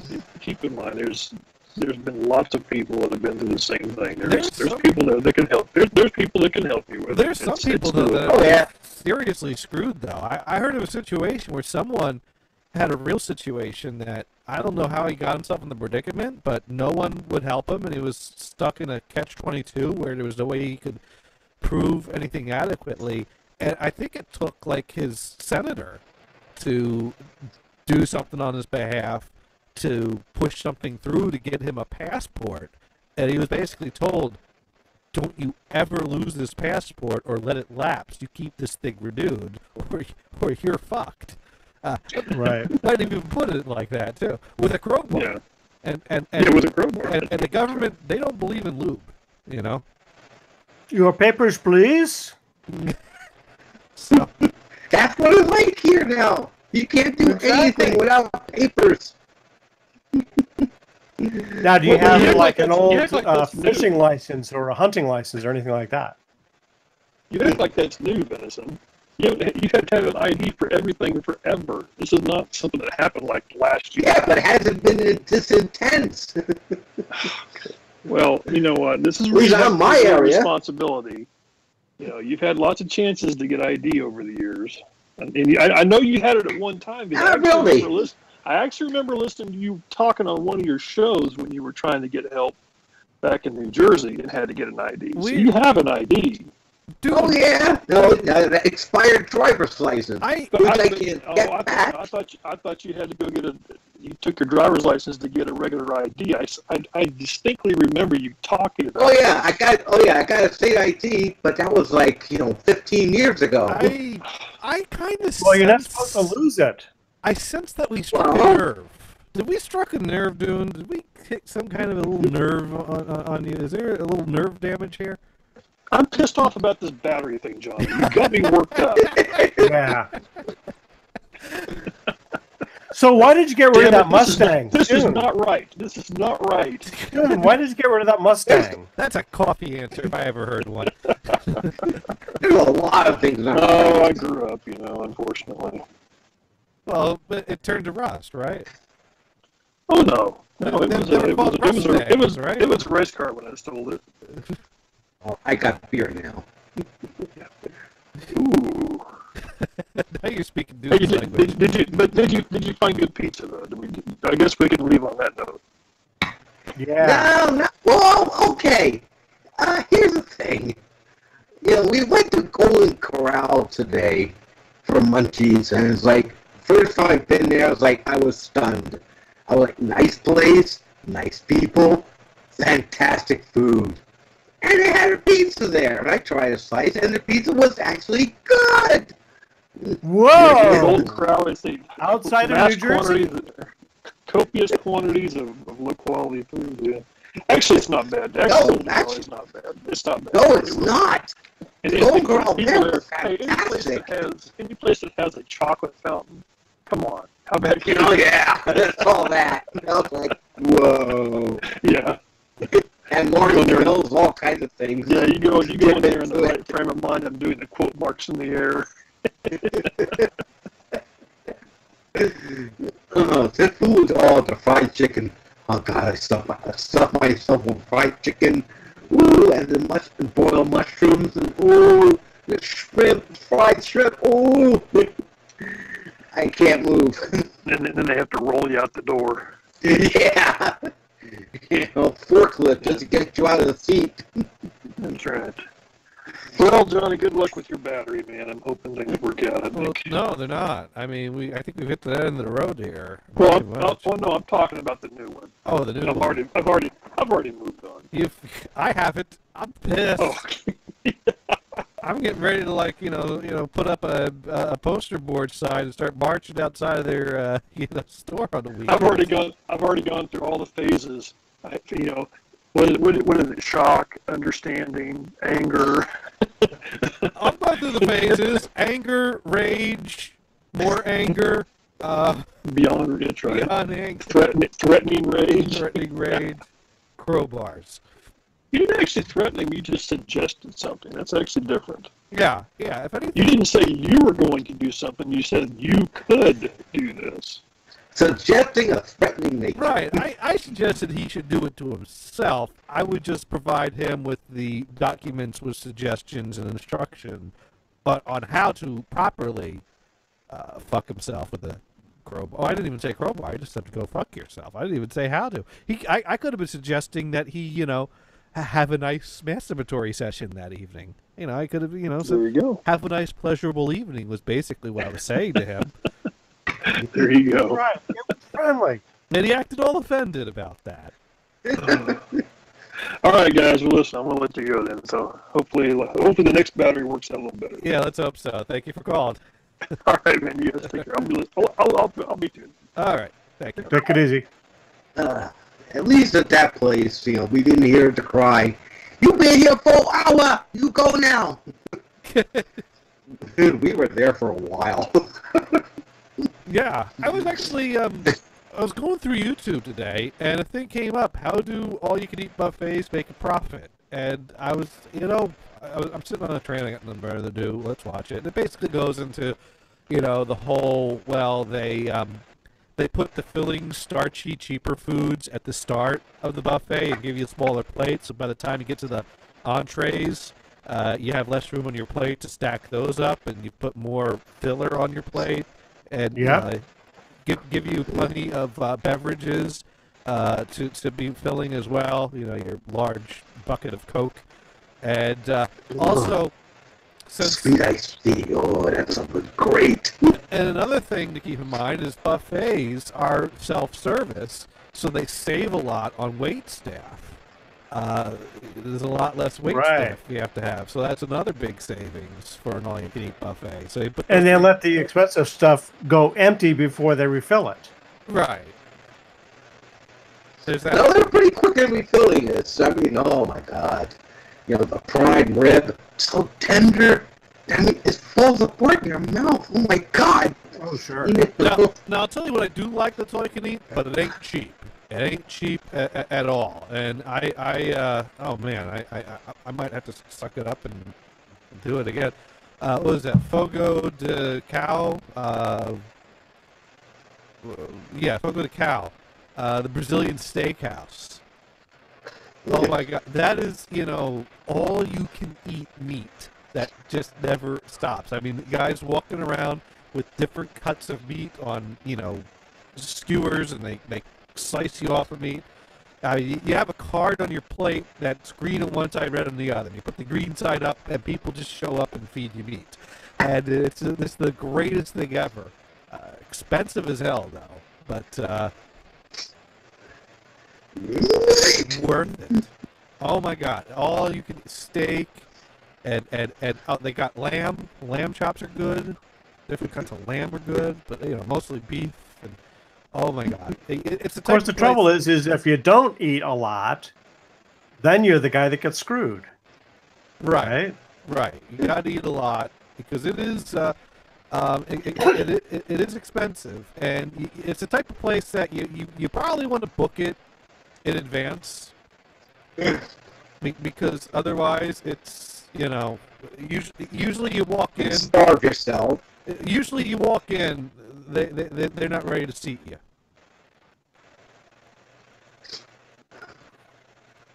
Right. Okay, Kowalski. They fill up. And that's the way they get you, is that they make you wait for it. Well, you gotta basically you gotta have a reservation. You walk in, they're booked usually. Right. But what worked out really great for me was one time we decided to try to walk into one when I was on the business trip down in Florida. And, it's like, hey, whatever, we expense whatever we eat. Let's walk in here and see if they'll seat us. And no, they didn't. But they gave us gift cards for like $20 off. But it was only for the brunch hours. But I used that. I was like, hell yeah, I'm going to use this. Like, hey, Kristen, guess what? We're going to Fogo. So, let me see if they...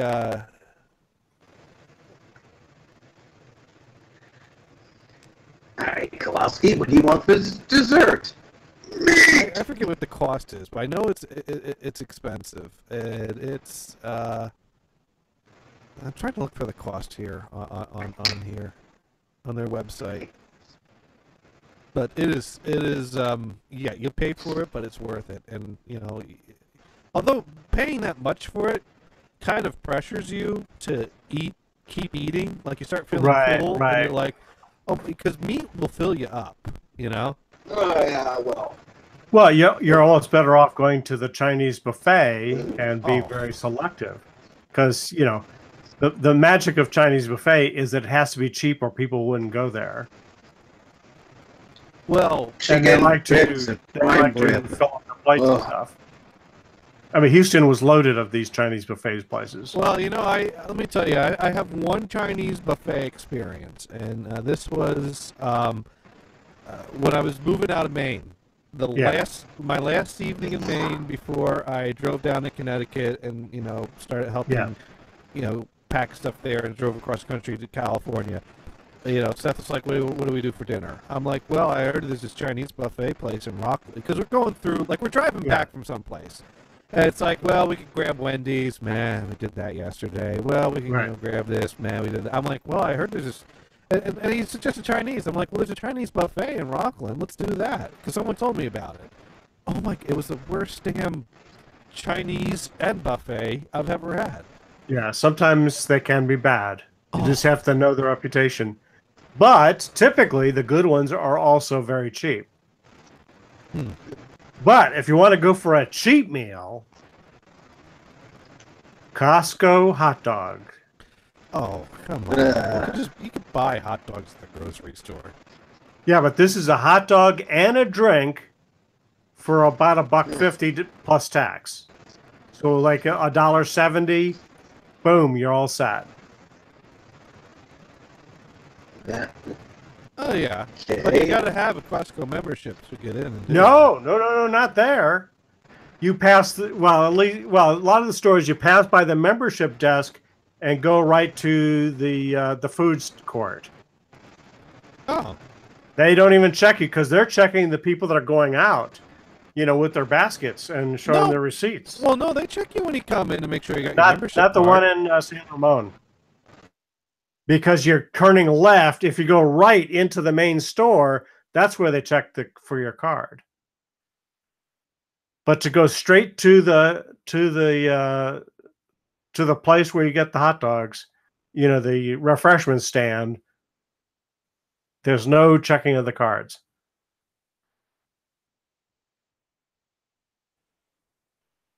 Check it out. Did you freeze? Are you still there? I hear nothing.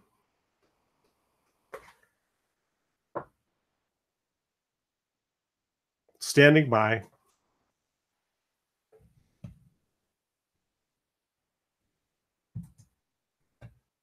We froze. Are you still there? I am still here. You are frozen. Oh, well, I'm not now, I guess. And I guess in the middle of the story, did you hear my story? Well, no, I didn't. Yeah, okay, because I noticed I was talking and then you were frozen. So, okay. Yeah, basically, you go into the Costco, you go left past the membership desk, and then you've got the little, the tables, cafeteria, whatever you call it, and the refreshment stand. And they don't check the card that way because those are checking the carts coming out of the register. I see. So they don't check it. They don't require that you have a Costco card when you use the refreshment stand. No, well, the Costco you go to, they check at the door. I don't know. I guess you could say, well, I'm just going to refreshment Just stay stand. to the left and show. Yeah, you just ask. I don't care. Well, I'm not doing it now. But that's my. I'm guessing that the Costco is either closed or the refreshment stand is shut down. What? Where? Why? It's lunch. It's usually lunch hour. I'm only guessing. Anyways, I got pricing here for Fogo to see how we can. If you go for dinner, it's $54 a person. Whoa. Yeah, but it's all you can eat meat. And no drinks? No, the drinks are extra. Yeah, see, that's pretty expensive. But it's all so if you're not really meat, chowing down and sticking the meat in your pocket, and you're gonna want to get a drink to go with that. Well, yeah. Well, sure. 2 rib steaks nowadays cost $25 a piece, so that could be economical. But here's where you can save some money. On the weekend, you could do the Brazilian brunch, which you could still get the full churrasco experience. You just have to go for like more of a lunch rather than a dinner. Yeah. It's funny they call it brunch when it's a late lunch. It's not a brunch. It's not the morning. Right. But they're not. You can't get breakfast. No, it's basically lunch. So you could go for a lunch, early dinner type of thing. Do they serve mimosas with that? No. It's just the same that's thing. Not a brunch. Basically, it's just it's cheaper if you come earlier. And if you do that, it's $41 as opposed to $54. It's still pretty high.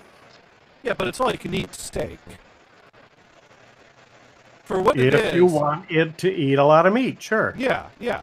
I mean, yeah, you're going to walk into a place and get all the steak you want to eat. You're going to expect to spend at least $40, you know, per person. But that adds up if you got a group. How many Wendy's fresh meat burgers can you eat in one sitting? Oh, this ain't Wendy's, Brian. I like Wendy's as much as this next guy, but this ain't Wendy's. Okay. Yeah, but I think it's only about by volume. It looks like you could get it. You could do the weekday lunch for $37. There you go. That's even better. Yeah. So, man, we might have to retire. Retire, yeah. And then I won't be able to afford it. No.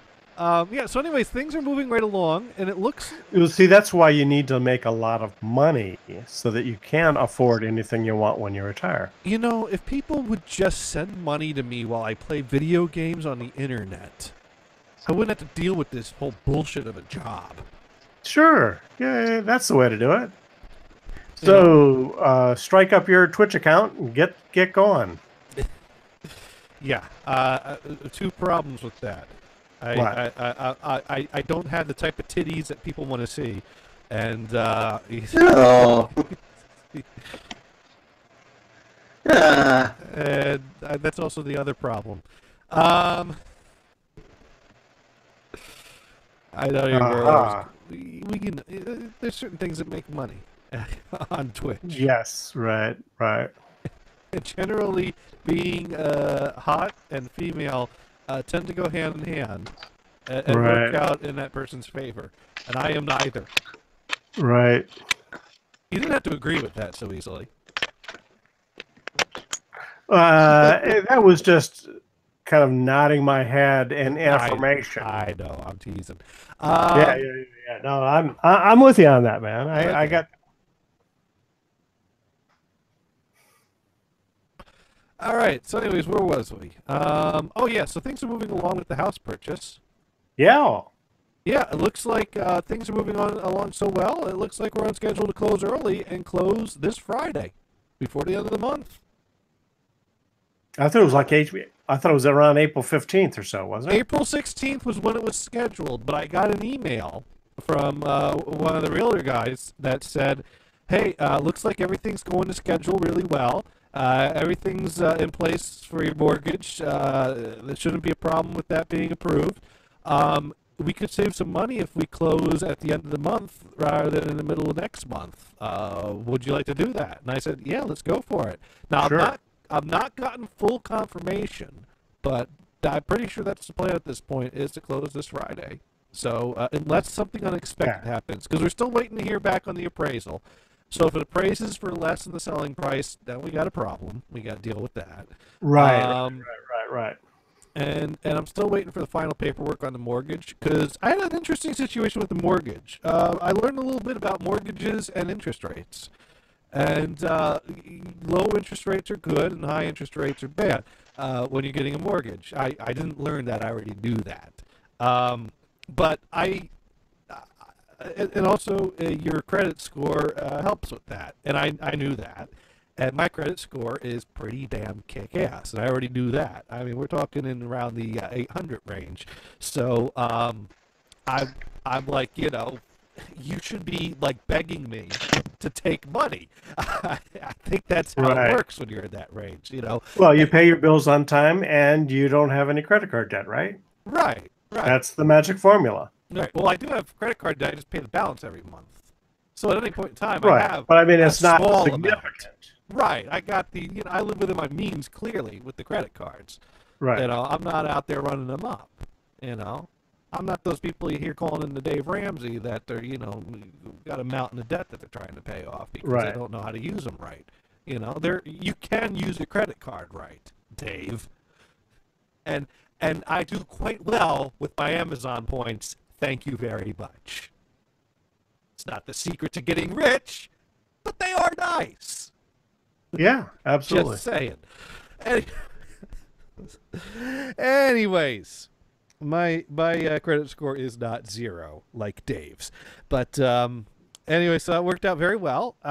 And so then, he's like, I'm like, what's the rate going to be? It's like, well, that depends. It tends to vary, but it should be somewhere around 4.6 something, or, around there. I'm like, okay.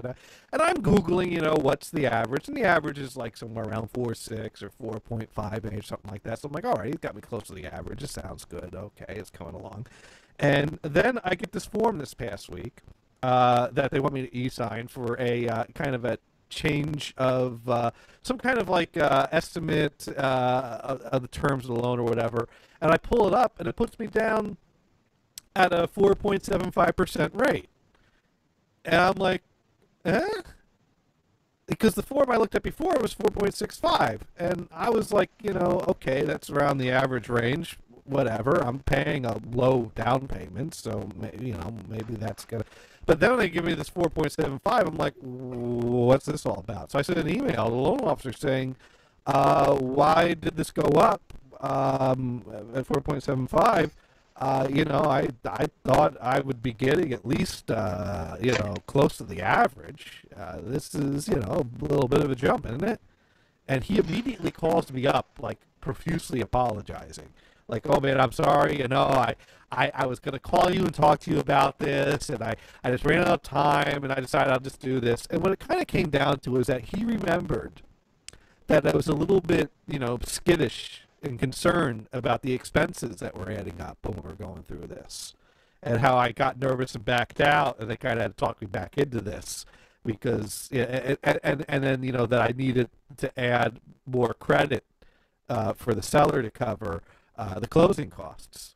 And so he thought that I was more concerned with immediate funds than I was with, the long term and the interest rate. And it's like, no, I'm concerned with the whole package. I'm concerned with now and later. And so basically he had a thing where it was I would get a credit for the higher interest rate, or I'd have to pay a fee for the lower interest rate, because there's this thing called paying for points, where you can get a lower interest rate if you pay an upfront fee. Right. And they call that paying for points. I'd never heard of this before. He's like, you've heard of paying for points, right? No. And yeah, that's what it is. Oh, I have. Yeah, I have too. and I guess the paying for points is worthwhile doing. Well, it depends. You can do the math on it and decide if that's what you want to do. Yeah. Yeah, well, basically, here's the thing, though, is that part of my negotiations, when I was negotiating after the house inspection with the little things that need to be done, they agreed to deal with the things that I was more concerned about, and then they also offered an extra $1,000 credit to add onto this. So I have another $1,000 credit to play with in this whole range of things. So he was like, we could put you down to 4.5, but that's another $1,000 expense on there. I'm like, well, you do know that they gave me another $1,000 credit on this, right? And he goes, no, that's something we can play with here. And so he filled out new paperwork and got me down to a 4.5 using that. And I you know what? Good plan. Yeah. 4.65, because he basically was like, we'll put you down to the 4.65. And I'm like, but you can give me the 4.5. He's like, well, now you got that extra 1,000. We could. So yeah, so now I'm down to a 4.5. Excellent. Yeah. And otherwise, you're just letting that get pissed away, right? Yeah, exactly. So there you go. Get that as low as I can. Sure, that makes a difference. That's another $18 a month I save. Yeah. Yeah, that's what it came down to. Because each step from 4.5 to 4.65 to 4.7, it was like another $18 on the monthly payment. So I could, and if you do the math, you can figure out. Let's see, this is a 30-year mortgage? Yeah. Yeah, you can figure out. Okay, what if I had a 15-year mortgage? What would the monthly payment be then? And if it's just an extra $100, you go, well, if I do have an extra $100 each month, throw that in there, and then my mortgage ends early. Yeah, well, I do plan on making extra principal payments over the life of this loan. I mean, it's a 30-year, but I think I could pay it off in less than 30 years because I'll keep hitting this where I can. Right. After all, you don't want to be an old man and you still have a big loan to pay. Yeah, because I'm going to be 68. Isn't that what life is all about? Right. Right. But either way, well, here's the thing. I'm basically converting my rent payment to a mortgage payment. Although I am taking on a lot of other responsibilities. If the furnace breaks down, I don't call the landlord to fix that. Right. You could try calling the landlord, but he'd just go, I got this crowbar and I can show you how to use it. I know all about the crowbar. Thank you very much. I might actually come in handy changing out the furnace, though, so I'll go ahead, send the crowbar over. You can keep the diagrams. Right. I know where to put it. Right. Come on, only $3,000. Yeah, basically, I need to be not only do I need to be hitting the principal payments, but I also need to be hitting the savings for the disasters that are inevitably going to be coming up. Right. But actually, my plan is get the insurance, like replacing a battery. Right. Well, that's already car expenses. I already have that. I already have that. Yeah, right. But it's just, it's like, well, how much more? I'm probably going to use the same amount of electricity. Yeah, it's a larger space, but it's still the two of us. It's still the same devices. So I don't expect the electric bill to go up, but the heating bill probably will go up. Well, it's oil, and it's heating the whole house instead of a floor. And plus, my apartment is on the middle floor of a 3-apartment building.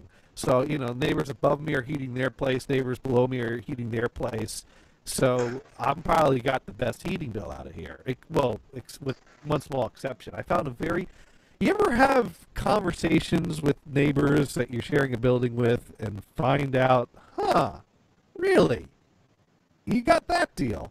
Because I was having a conversation with them while I was working on the car.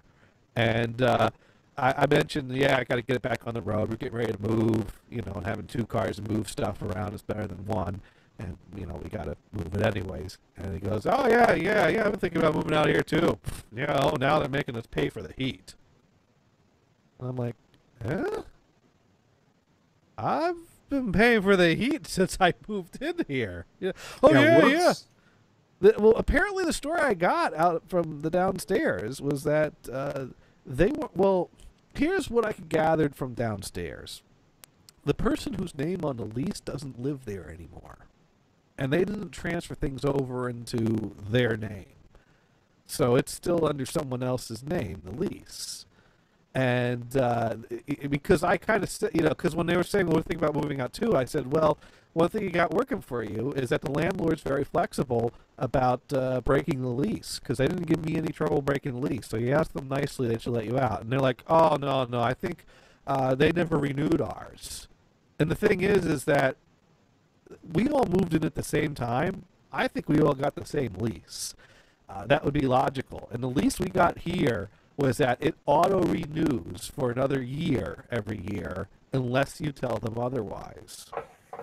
And they never, I'm like, you never redid the lease? It's like, no, when Harry, we'll call him Harry, moved out, he just, we didn't redo that. So I don't think, they're under the assumption that it went month to month when the year went out. And it's like, you might want to check into that. I don't think it did. Right. I think you're on auto renew it for a full year. You might want to, and then the whole heat thing. I'm like, he's like, yeah, Harry must have worked out a deal with them when we moved in. Probably worked something out, but apparently they changed their mind. And I'm like thinking, like, that's unusual that they would agree to pay the heating. I mean, that was. Any guess on what that costs monthly? What downstairs? For the heat. For the heat here? Well, yeah, that what he's saving right now. 80, 90, 100 a month, depends. Yeah. I don't know what the heat. Yeah, so that would be a good dent on him if, boom, yeah, and he now has to pay that. Yeah, he suddenly got a bill for 2 months worth of heating, and I found out it wasn't that the landlord notified him, we want you to pay for heating now. It's that a bill showed up to them one day out of nowhere, and they're assuming. I'm wondering if maybe when Harry moved out, it was still in his name, and somehow, but he's been moved. Has he actually talked to the landlord though? I don't think so. I would take to the bill to the landlord and say, "Oh, what is this about? I thought heating was supposed to be included." Well, I didn't have a long conversation with them. I just found that very interesting. Yes, totally. Yeah. But it's hard when you only get in their side of the story and they're saying things that are not consistent with your experience. It's like either they're misunderstanding something or they got a completely different arrangement than I did. Yeah. Which don't matter to me either way. Whatever. My deal's my deal. Their deal's their deal. Whatever. Right. But it's interesting. Yeah. I mean, that first part was like, what? You're getting free heat? I ain't getting free heat. I'm getting free. Really? What kind of a special deal is that? But I don't think I don't think the landlord was paying their heat. I think Harry was paying the heat, but that doesn't explain what was going on between then and the last 2 months. So I don't. Yeah, the whole thing sounds weird. Yeah. Yeah. In fact, whose name was on the bill? I didn't ask that question. I wasn't. That'd be weird if I started asking questions like that. Really, you got a bill? Whose name was on it? And right. Obviously, why do I care enough to even ask these questions? It was just an interesting conversation. That leads me to speculating instead of asking nosy questions. Right. Yeah, not to sound nosy, although I am. Yeah, but there you go. So, anyways, apparently, remember I have an update about the upstairs neighbors, because the upstairs neighbors, they're the noisy ones, and I gave them the ride that one. You remember the story about the one time I'm going out to my car, and they all three of them loaded into my car, and I give them a ride to the aunt's place, which is close to where we're moving to. Well, yesterday, Kristen had some thumpy, boomy bass going on over her room, and so she actually, started banging on the ceiling. Hey, knock it off, We're getting to that age now. We can do that. We can be those grumpy old people. Knock it off. Yeah. I figured it was the 16-year-old girl that was always playing loud music, because the teenagers with the loud rap music and the hip and the hop and the boopity boop blappity bop bop. I don't know, zippity bam boom. I don't know. Typical, stereotypical. I think I'm trying to do a bad Bill Cosby impersonation there, but these days that involves putting drugs in someone's glass. But too soon? Is that too soon? Yeah, definitely too soon. Too soon. Okay, whatever. Well, dude, it happened.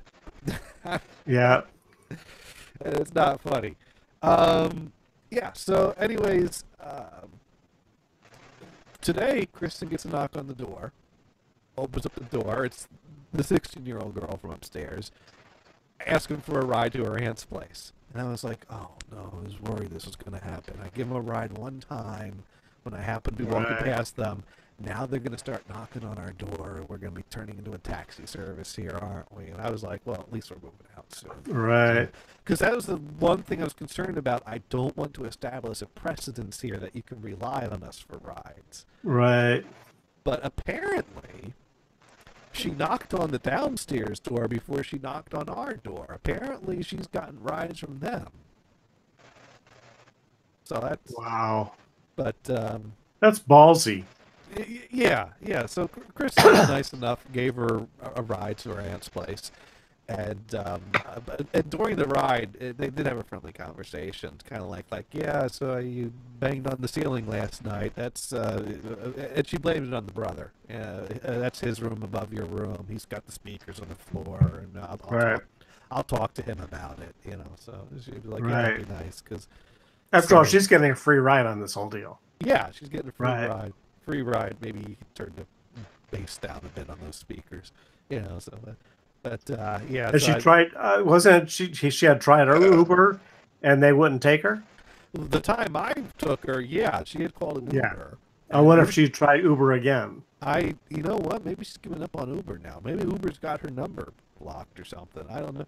Maybe she called Uber and they offered a crowbar. I don't know. And it's better than those jars that you were offered. Yeah, there is. I don't know. I mean, the jar of weed, that'll give you a ride someplace. A crowbar, you can't really take anywhere. I'll take the weed over a crowbar any day. Well, okay, you got a good point. Yeah, someone wants to give you a crowbar so you can fuck yourself with it, versus a jar of weed so you can get high. Take the weed every time. Take the reds, man. No, I want the reds. Apparently, I want the hash. Apparently, you can get a difficult time getting, say, like a passport if you have a medical marijuana card. Huh.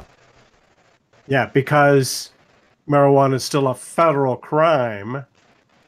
And, of course, the passport is issued by the federal government. And that may be true with some other documents as well. So the federal government, when you apply for something with the federal government, they can see that you have a medical marijuana card on file? I don't know how that works. Or if you're stupid and you show them that you have one, then, yeah. Well, at that point... Then you probably deserve it, but... You deserve the crowbar that the federal government hands you at that point. Right, exactly. Yeah. This is the new joke of the week, the crowbar. We just got to work that in wherever we can. That's right. That's right. That's the hot spot. Pun intended. Right. Well, I'm kind of glad that situations were changed a little bit different in my move out, because somehow or another, I think you would have had that crowbar for me. Oh, really? Yeah. Okay, situation here. It's been about 2.5 weeks, yeah. Okay. And you gotta kind of trust whoever it is, whoever the friend is, says, we can put you up, and you have to believe him and trust him. Okay, so now, got here, and everything's kind of hunky-dory, except for the wife. Okay, we'll discuss that later. But might want to not discuss that while you're under the roof that she controls. Yeah. She's a very lovely wife who does not need a crowbar. Yeah, you're on headphones again.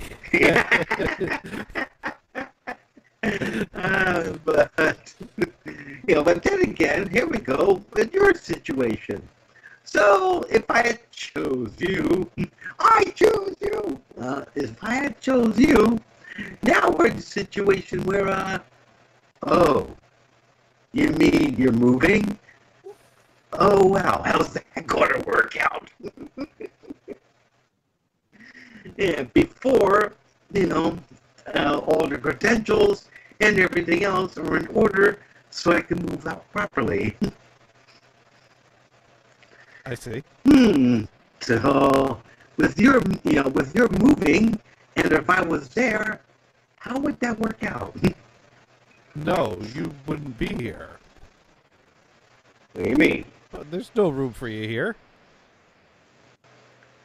Then what were you... I was offering to help you move out. I wasn't offering to move you in here. You were offering to help me move out, but you weren't giving me, a place to move to. I was suggesting we could store some of your stuff. I thought you needed to find you already had a roof lined up. I was just talking about helping you move stuff out into a truck. So we have a complete misunderstanding here. I am sorry for the misunderstanding. I'm glad you didn't take me up on that offer. That would have been very awkward because I don't have a roof here. It would. I don't have a roof here. I don't have enough roof for you. I mean, the new house might have enough roof, but I'd have to clear that with the wife and. We have another crowbar situation coming up. Yeah, exactly. I mean, she likes you well enough, but I don't think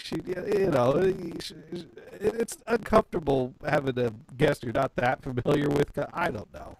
I know. Venison. Yeah, same situation. Yeah. I just didn't at this point in time have a room that I could put you up in. I wanted to do all I could. But that was just not a step I could go. Okay, so that's how it sounds. I should have let you just continue thinking that was an offer, though. And, yeah. Because now you think less of me. Yeah. Just leave me stranded somewhere in the middle of the nor'easter. I was willing to help you move stuff. I was willing to help you pack up stuff. I was even willing to talk to Gothard about storing stuff in his basement. That was all I could offer. I could not offer. But that would pretty much mean that in order to get near that stuff, I would have to find some place to move up there. Well, no. I was thinking long term, as in like stuff you're leaving behind. If there's stuff of value you're leaving behind that would that would suit you well in the future. Maybe we can get a carload or two of stuff up to Vermont in the basement, and so carload. Just a carload. I was suggesting we could do whatever little part we could to save some stuff for you, so that when you got situated, we could get it back to you. Hey, if we got 2 carloads of radio equipment of value out of that house that you couldn't have gotten out of there. That would have been something that you'd be grateful for when you got situated and could put it there. I mean, I wanted to do whatever, and then you started talking about the guy with the truck and moving into the place. It's like, well, I can help you load a truck, but then it ended up being the weekend of the nor'easter. And you basically told me, stay put. You told me, don't come out here, stay put. Because I would have loaded up my car with furniture to bring back with me if you were leaving it behind, if I came out there. I mean, like, you wouldn't be able to, because, furniture that was left, were bureau drawers, living room type, dining room style, dresser drawers that were longer than the car. Tables that were longer than the car. I could use tables, and I have a screwdriver. Like that dining room table in the dining room? I could use a dining room table. I'm gonna have a dining room and no table. I could use a dining room table. I would have taken the legs. Let's get it in the car. I would have taken the legs off of that thing. And I wrapped it in a furniture blanket, strapped it to the roof rack. I would have gotten that thing out of there. Hey, I saw this pickup truck going down the road with mattresses in the back, and they were just, tied down with ropes, and it was raining. Oh, that's not good. No, not good at all. Yeah. No, you want a tarp for that. Exactly. Then there's a china closet, which is about as high as the ceiling. That I probably would need a truck for, as much as but no, a dining room table and chairs, I would put what I could in that car and use that for the new house. But I would have helped you out too. I mean, I wasn't coming out there for your furniture. I was coming out there to help you. But if there was furniture getting left behind, I was going to start calling dibs on things. And the equipment. Get very pleasant misunderstanding, and I wanted to call the guy tomorrow to see what the deal is with this and how far, if they gotten to clean the place out, if they have. Oh God, they got a lot to clean out, and I almost feel sorry for them. Almost. Actually, Yeah, but you'd have to more take another like truck a- down there, right? Yeah, that's the thing. You'd have to work that A out. Right. semi-trailer. Yeah, because there's, one thing that didn't get packed was the R398A, that big gray with, HF receiver. Low wave and HF receiver. One of the best in the world. And it didn't get Dang. packed. I was a bit upset about that. And it's still there. So maybe I can get him to at least put that somewhere and have a friend of mine come pick it up and store it. That's the one big thing I want to save. But also, maybe my flexible flyer and fishing poles.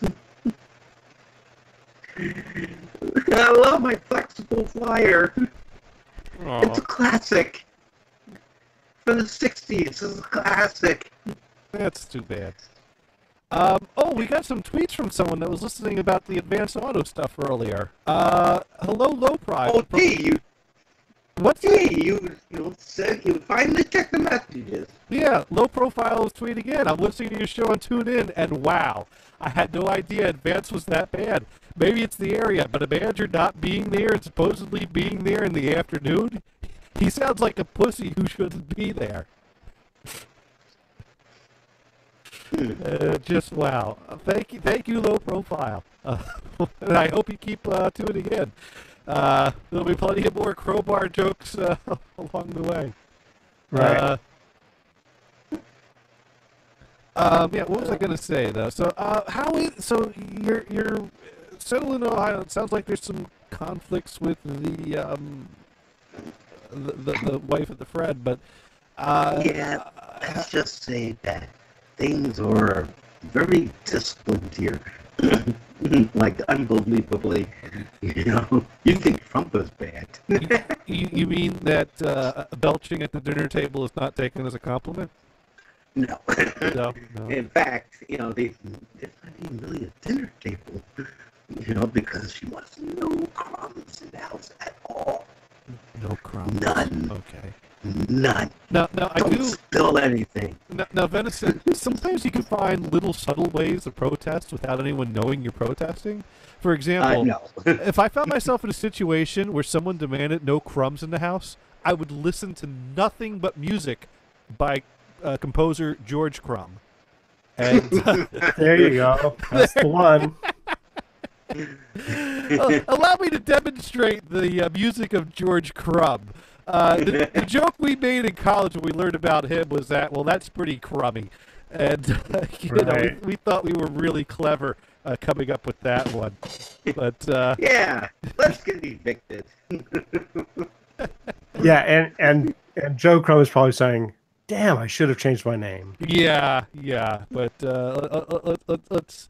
George Crumb also makes cool-looking musical scores. He'll score his staffs on different curves and circles to make them really look fancy. They're difficult to read, but they look good. So here we go. This is not playing. Oh, I think it's about to start. The art begins on the page, right? Right, the art begins to pay. This piece actually is composed on a spiral. Allow me to screen share this. I just need to bring this up here and hit that button there. So for those on the YouTube, you can kind of see that the music score is... They've zoomed in and have made it follow around, but it keeps spiraling around, which would be impossible to read.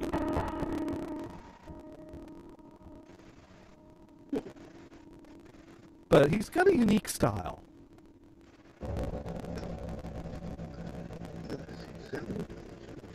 This one's a little slow. Just a little. Just a little.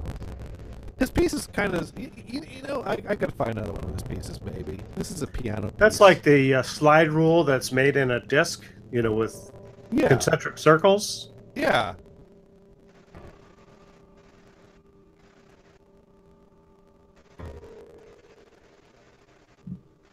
All right, well, let's see if we can find another piece here. There's a piece by him I like. It's called Voice of the Whale, which he kind of composed to be based off of, the sounds of recordings of whale songs. Yeah, and it's a nice piece. It starts with kind of a flute cadenza that is played the flute by humming into the flute rather than just blowing into the flute. It's a. Can you reset your inputs again because it's still a little motorboaty, or that came back.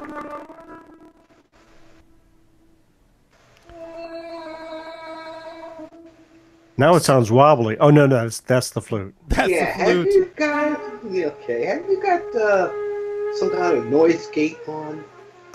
No, that's something that Skype automatically does. That's really annoying at times. But I'm not setting a noise gate. But yeah, so she's got the flute going, and you can see it's a trio because we got a flute, cello, and piano, and it's an interesting piece. We're not going to play all 22 minutes. Of course, it's the cello solo.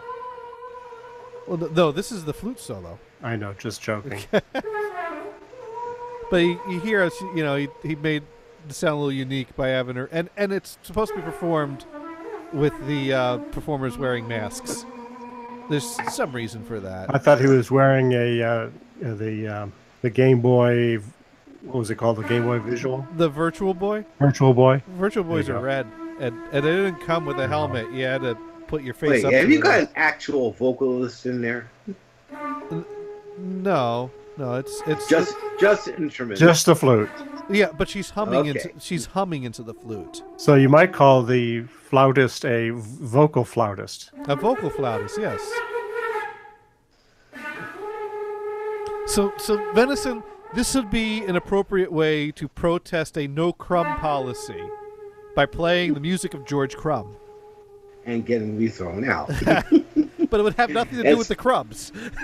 Right, you just wouldn't say that it's Joe Crumb. Yeah, it's George Crumb.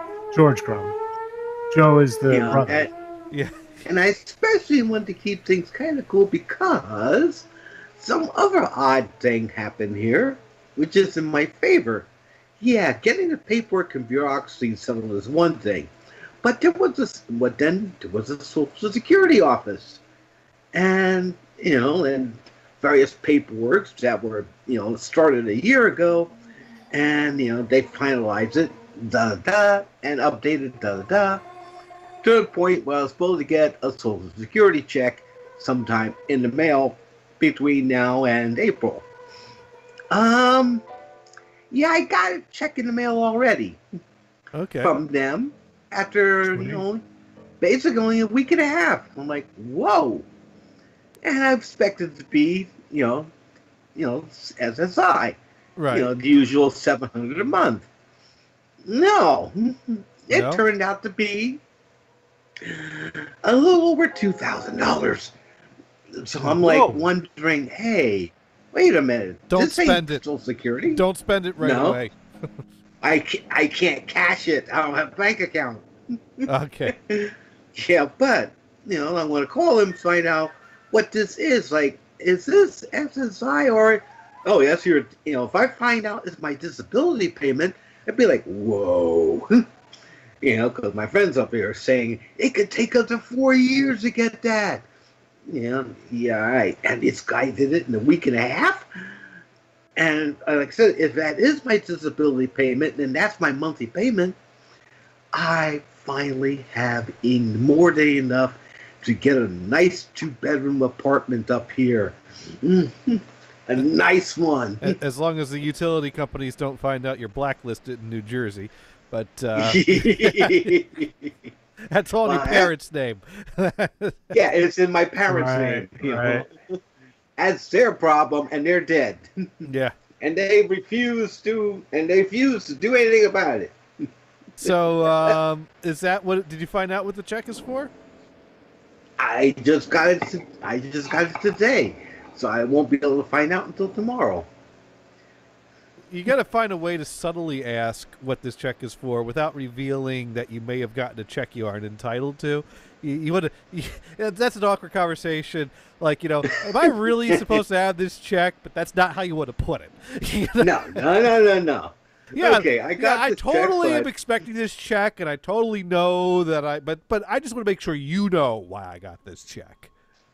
Yeah, I know. I just want to say, is this check for, for Social Security or is it for disability?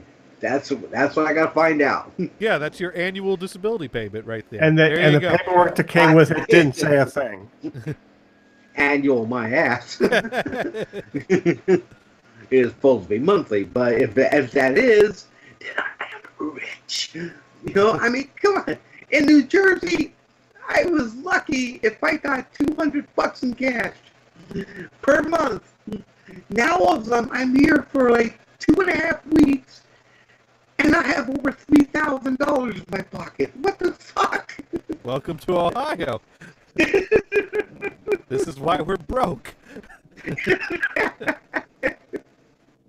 I don't care. I'm not anymore, thank God. This is insane. But like I said, once I get an ID, yeah, cool. Yeah, you need to get your ID, you need to get yourself, a job and apartment. Well, that's just it. The disability, for the cost, what things cost out here, the disability will take care of it. Oh, I guess. And still have about $1,000 a month that I get stash away in the savings account. That'd be nice. Right. Let's face it, I got an apartment. There's not a whole hell of a lot, to fill it with.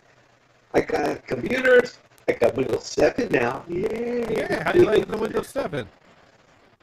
Okay. Oh, yeah.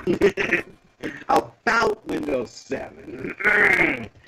Well, I just installed the last program in here. It was the command console for the mixer. Okay. Okay. And it was a proper one this time. And it works beautifully. So yay. It is now a broadcast machine. With a complete and total what you hear thing, the whole works. And even reverb compressors. And RCA jacks so I can plug in the cassette deck. Yay! Cool stuff. But putting all that in here. Yeah, Windows 7 is a bitchy machine. When you get down to, when the programs are already in and you're working on a machine that's already got all the stuff installed, it's wonderful. Yeah. It does things, does seem great. But when you're trying to put this stuff in yourself, basically starting from zero, yeah, you'll run into lots and lots of problems. Well, yeah, that happens. Yeah.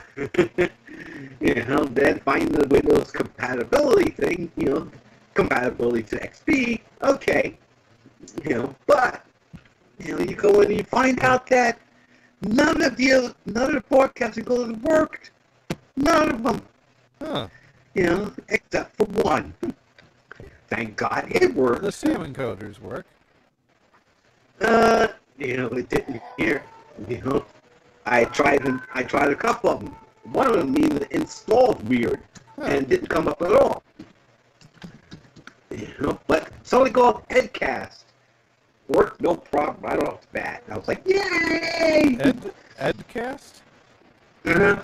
That sounds like some guy named Ed decided I'm going to make an encoder called Edcast. Yeah. Hey, I'm Ed. This is Edcast. And and one of our people, one of our broadcasters, him and his brother, have a character they named this real old guy named Ed.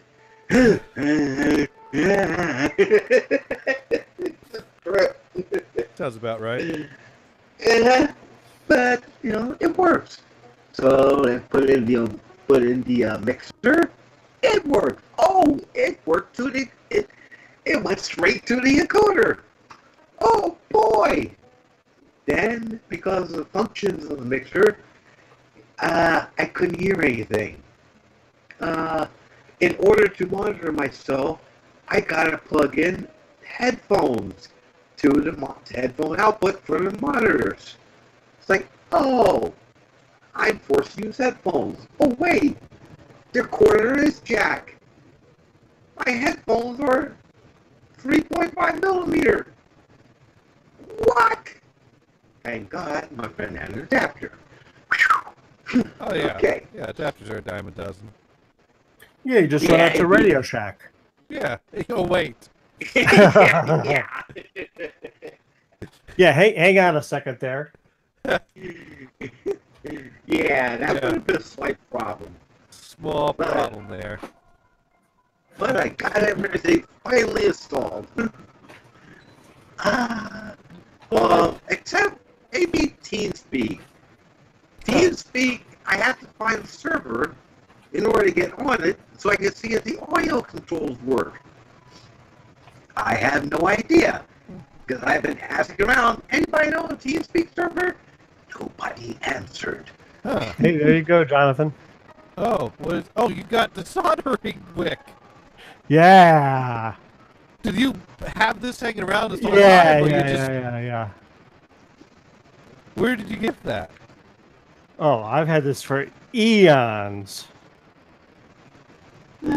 Yeah, well. I think I left my roll of solder back here too. Yeah, well. And you can't get this no more. Not at the store. Right. Although, on the Facebook, I used to work for Radio Shack group, they keep announcing new franchise stores that keep opening. I mean, it's just one here, wait a month, one there. Wait, so Radio Shack's still in business? I thought they closed up. Not totally. I really want to ask the guy, hey, does Radio Shack Corporation still have a warehouse? Or are you just using the name? And then get whatever you need from someplace else? How does that possibly work? I'm looking up their Wikipedia to see if they could explain what the current status is. Let's see, personal computer, corporate, financial distress, bankruptcy. Before I left, I sold one in Cranford. It's bankruptcy, Chapter 11, formally filed March 8th. Company engaged in liquidation of all inventory, supplies, and store fixtures, as well as auctioning off old memorabilia. On May 26th, Radio Shack announced plans to close all but 70 corporate stores and shift its business primarily to online. These stores closed after Memorial Day week of 2017, and the remaining stores, 50 more, closed by the end of June 2017. One particular store closing in April 2017 garnered widespread media attention when a Facebook account calling itself Radio Shack Reynoldsburg, Ohio, began lashing out at customers with messages such as, "We closed, fuck all of you," and "Always hated all of you prick customers anyways." The Radio Shack addressed this post on their official Facebook page denying any involvement. Then let's see, they sued Sprint. So it sounds like Radio Shack still exists, and it's an online store, which would mean they have warehouses, they have product. But franchise locations apparently are opening. So, yeah, I mean, because the company still exists, they could do that. In October 2017, General Wireless officially exited bankruptcy and was allowed to retain the company's warehouse, e-commerce site, dealer network operations, and up to 28 stores. So they do have a warehouse. Yeah, and there are still stores. Right. So they said 28 stores, but that could be company stores. The franchise are probably beyond that. Yeah. Because my impression is that they're around 78 stores or something. Okay. As of January 2018, the store located on the Radio Shack website listed only authorized Radio Shack dealers with other business names located from Maryland and Maine, and all corporate stores had closed. Huh. Right, okay. See, all corporate stores didn't close, though. Well, I don't know. That's kind of conflicting. Yeah, exactly. Yeah, it is. But once like I said, there's one open near me, sort of. Maybe it's a franchise. Maybe, but it was still pretty much like an original store. Well, the franchise holder or owner, whatever you call it, can carry any part of the Radio Shack line that they want, and they can carry other items.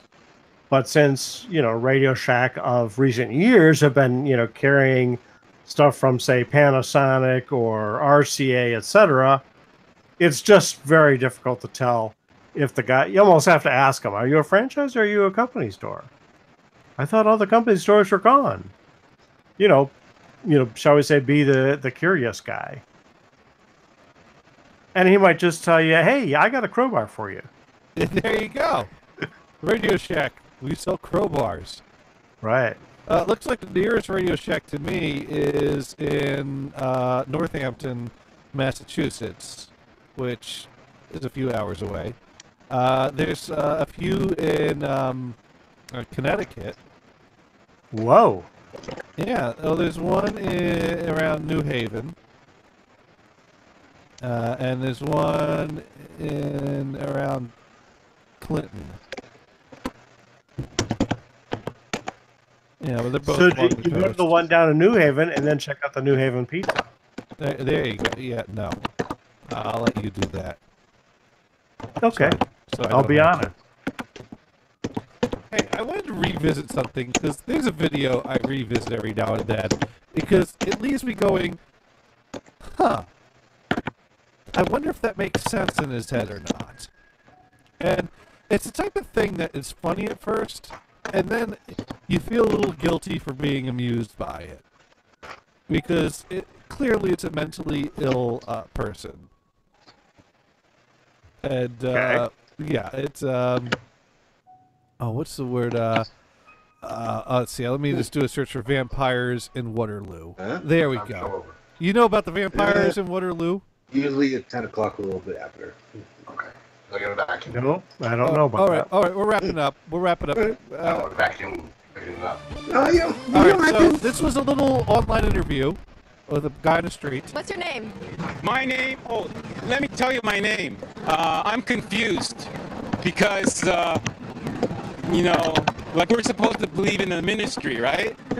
So is the church and state supposed to be separate? I'm confused because I never went to school, right? Is a confused person get a resolution? I don't understand. You see, when you go like that, right, you have a cross, two sticks, right? And that's how I felt when I was in Waterloo. Because when I walked in Waterloo and smiled at people, they treated me like a vampire. They used the cross, and they went like this by not smiling at me. In Toronto, hey, hi guys, you know me, Steve Spiros, easygoing. Those who know me, I'm a nobody. You understand? And you can't kill a person with no body. So why am I afraid? I'm not afraid. I'm afraid of the boogeyman. Who's the boogeyman? You figure it out. I'm getting out of here. I'm going back to Waterloo where the vampires hang out. And I'm going to wear my sunglasses that night. You know why? Because women show their tits, have short skirts, and then they feel violated when I look at them. Why? Because I have sunglasses on and I'm weird. I'm from Humberside. You are. I'm sorry if I made a fool of Humberside, but all those people who called me a sleepwalker, I woke up. Now I'm going back to sleep because I'm going to be committed in an isolation room because I'm going to go back to the ministry and allow them to perceive me as I am, a fuck up. Goodbye. Hey, Toronto the Good. Look at this square. It was a shithole when I worked here. Now it looks like New York, Manhattan. Where are the bums? There's no bums here. Toronto doesn't have bums. But Waterloo, they're creating bums. They created me. Why? I don't know. Maybe it's the church. Talk to the Pope. He knows everything. I had it. I'm gonna die. How can you die when you're dead? Oh, wait a second. I'm gonna be crucified, right? I'm not gonna raise my voice because I'm committed to the Lord. I love you. So, yeah, what do you make of Go, that? go with God. Go with God. Should I feel bad for being amused by that? No. Well, it's definitely weird. I mean, okay, whatever, dude. Right? I think whenever someone asks you what your name is, that should be your standard response from now on. The long rant. I mean, that long rant was the response to the question, "What is your name?" Right. You know that. Did the person actually care after that? Probably not. He did mention at some point in the speech his name, Steve Spiros, easygoing. Yes. So wherever you are, Well, I think it was just an act, to be honest. No, Weird people are everywhere. I don't think the level he took that to could be acted. That is clearly someone who's saying things that make absolutely no sense. Well, have you ever seen a guy that stands on the street corner and reads out of the Bible loudly? I've seen plenty of things, you know. Yeah, I mean, Come on. you go, is this guy mentally ill? Or actually, on Maui, in the Lahaina, they do that. And there's a church full of people that say, hey, this is our ministry. We're going to go on the street corner and read from the Bible and tell everybody how they're going to go to hell. Well, yeah. Now, You know, there was this actually all one guy sounds that like- actually was good at it, but he died. So the church got another guy that would do it, and the guy just isn't as good. That's too bad.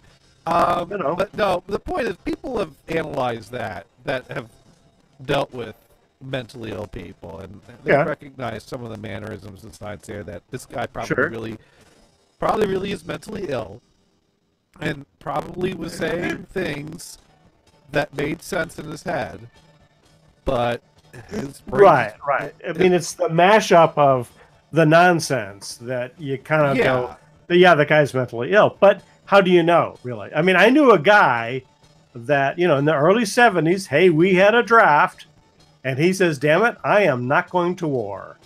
So when he went to his draft board to take the physical, they had a little place where people were sitting outside, and so he put on the act. He was going around and pick up bits of glass, put it in his hand, and bits of paper, put it in his hand, and he just acted crazy.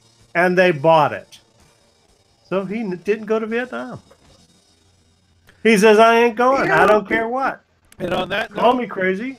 No, wait a minute. This is sort of sound like a Geico commercial. Where he's in there relaying his life story, and then the customer official says, yeah, but do you have anything to declare? I thought that's what I was doing. And on that note, it's time to put another fun-filled episode to bed, because I didn't quite get that commercial either. It's like, what the hell are they talking about? Venison's got to do some vacuuming for the George Crumb music, and got to get the George Crumbs up off the floor. But we do try to be educational here. I think we've learned a whole lot about how advanced policy is. How that fried chicken we got from Golden Corral? That's good. So, Venison, what have you learned this week? I learned that bureaucracy, still abounds to the point where you'll drive yourself absolutely crazy. Okay. But there is help. If you can last, there is help somewhere. All right. And Brian, what have you learned this week? Well, I found that the crowbar can be very useful, but we really haven't concluded on whether the lug nut wrench is better, in particularly when you're talking to an auto parts store. Well, lug nut wrench. Not as long. Well, then again, it's got an angle, though. Maybe that would work better. How about an impact hammer? I like your thinking, Venison. And I've learned this week that, well, Advance Auto Parts really sucks. And I don't ever want another damn thing to do with those assholes, unless it's to hand them a crowbar, as we've mentioned several times here.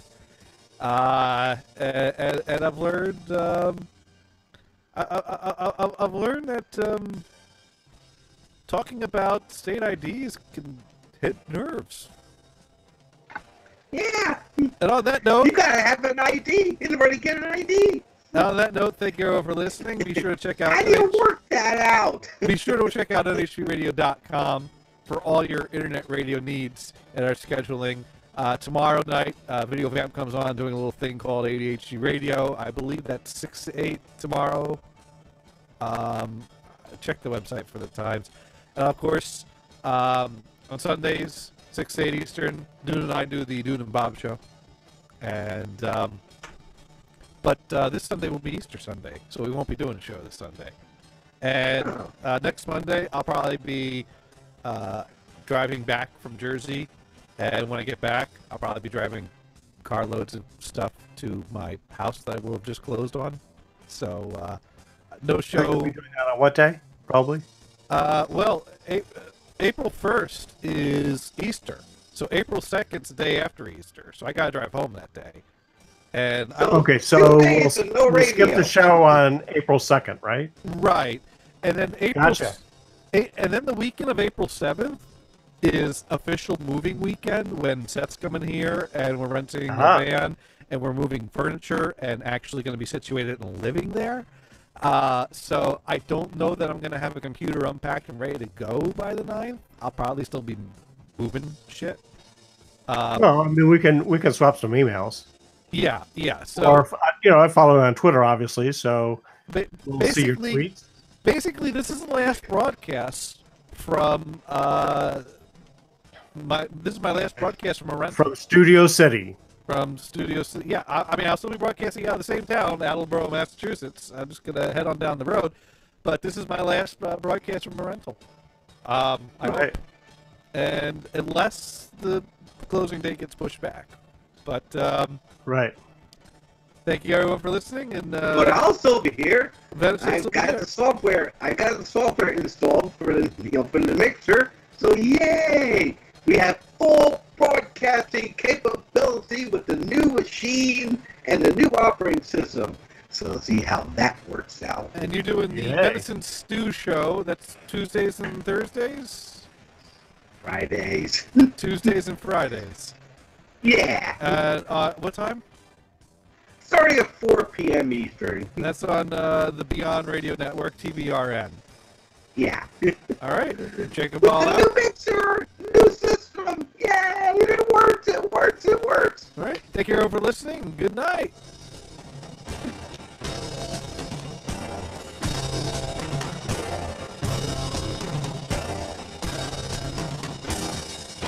Wow, it worked.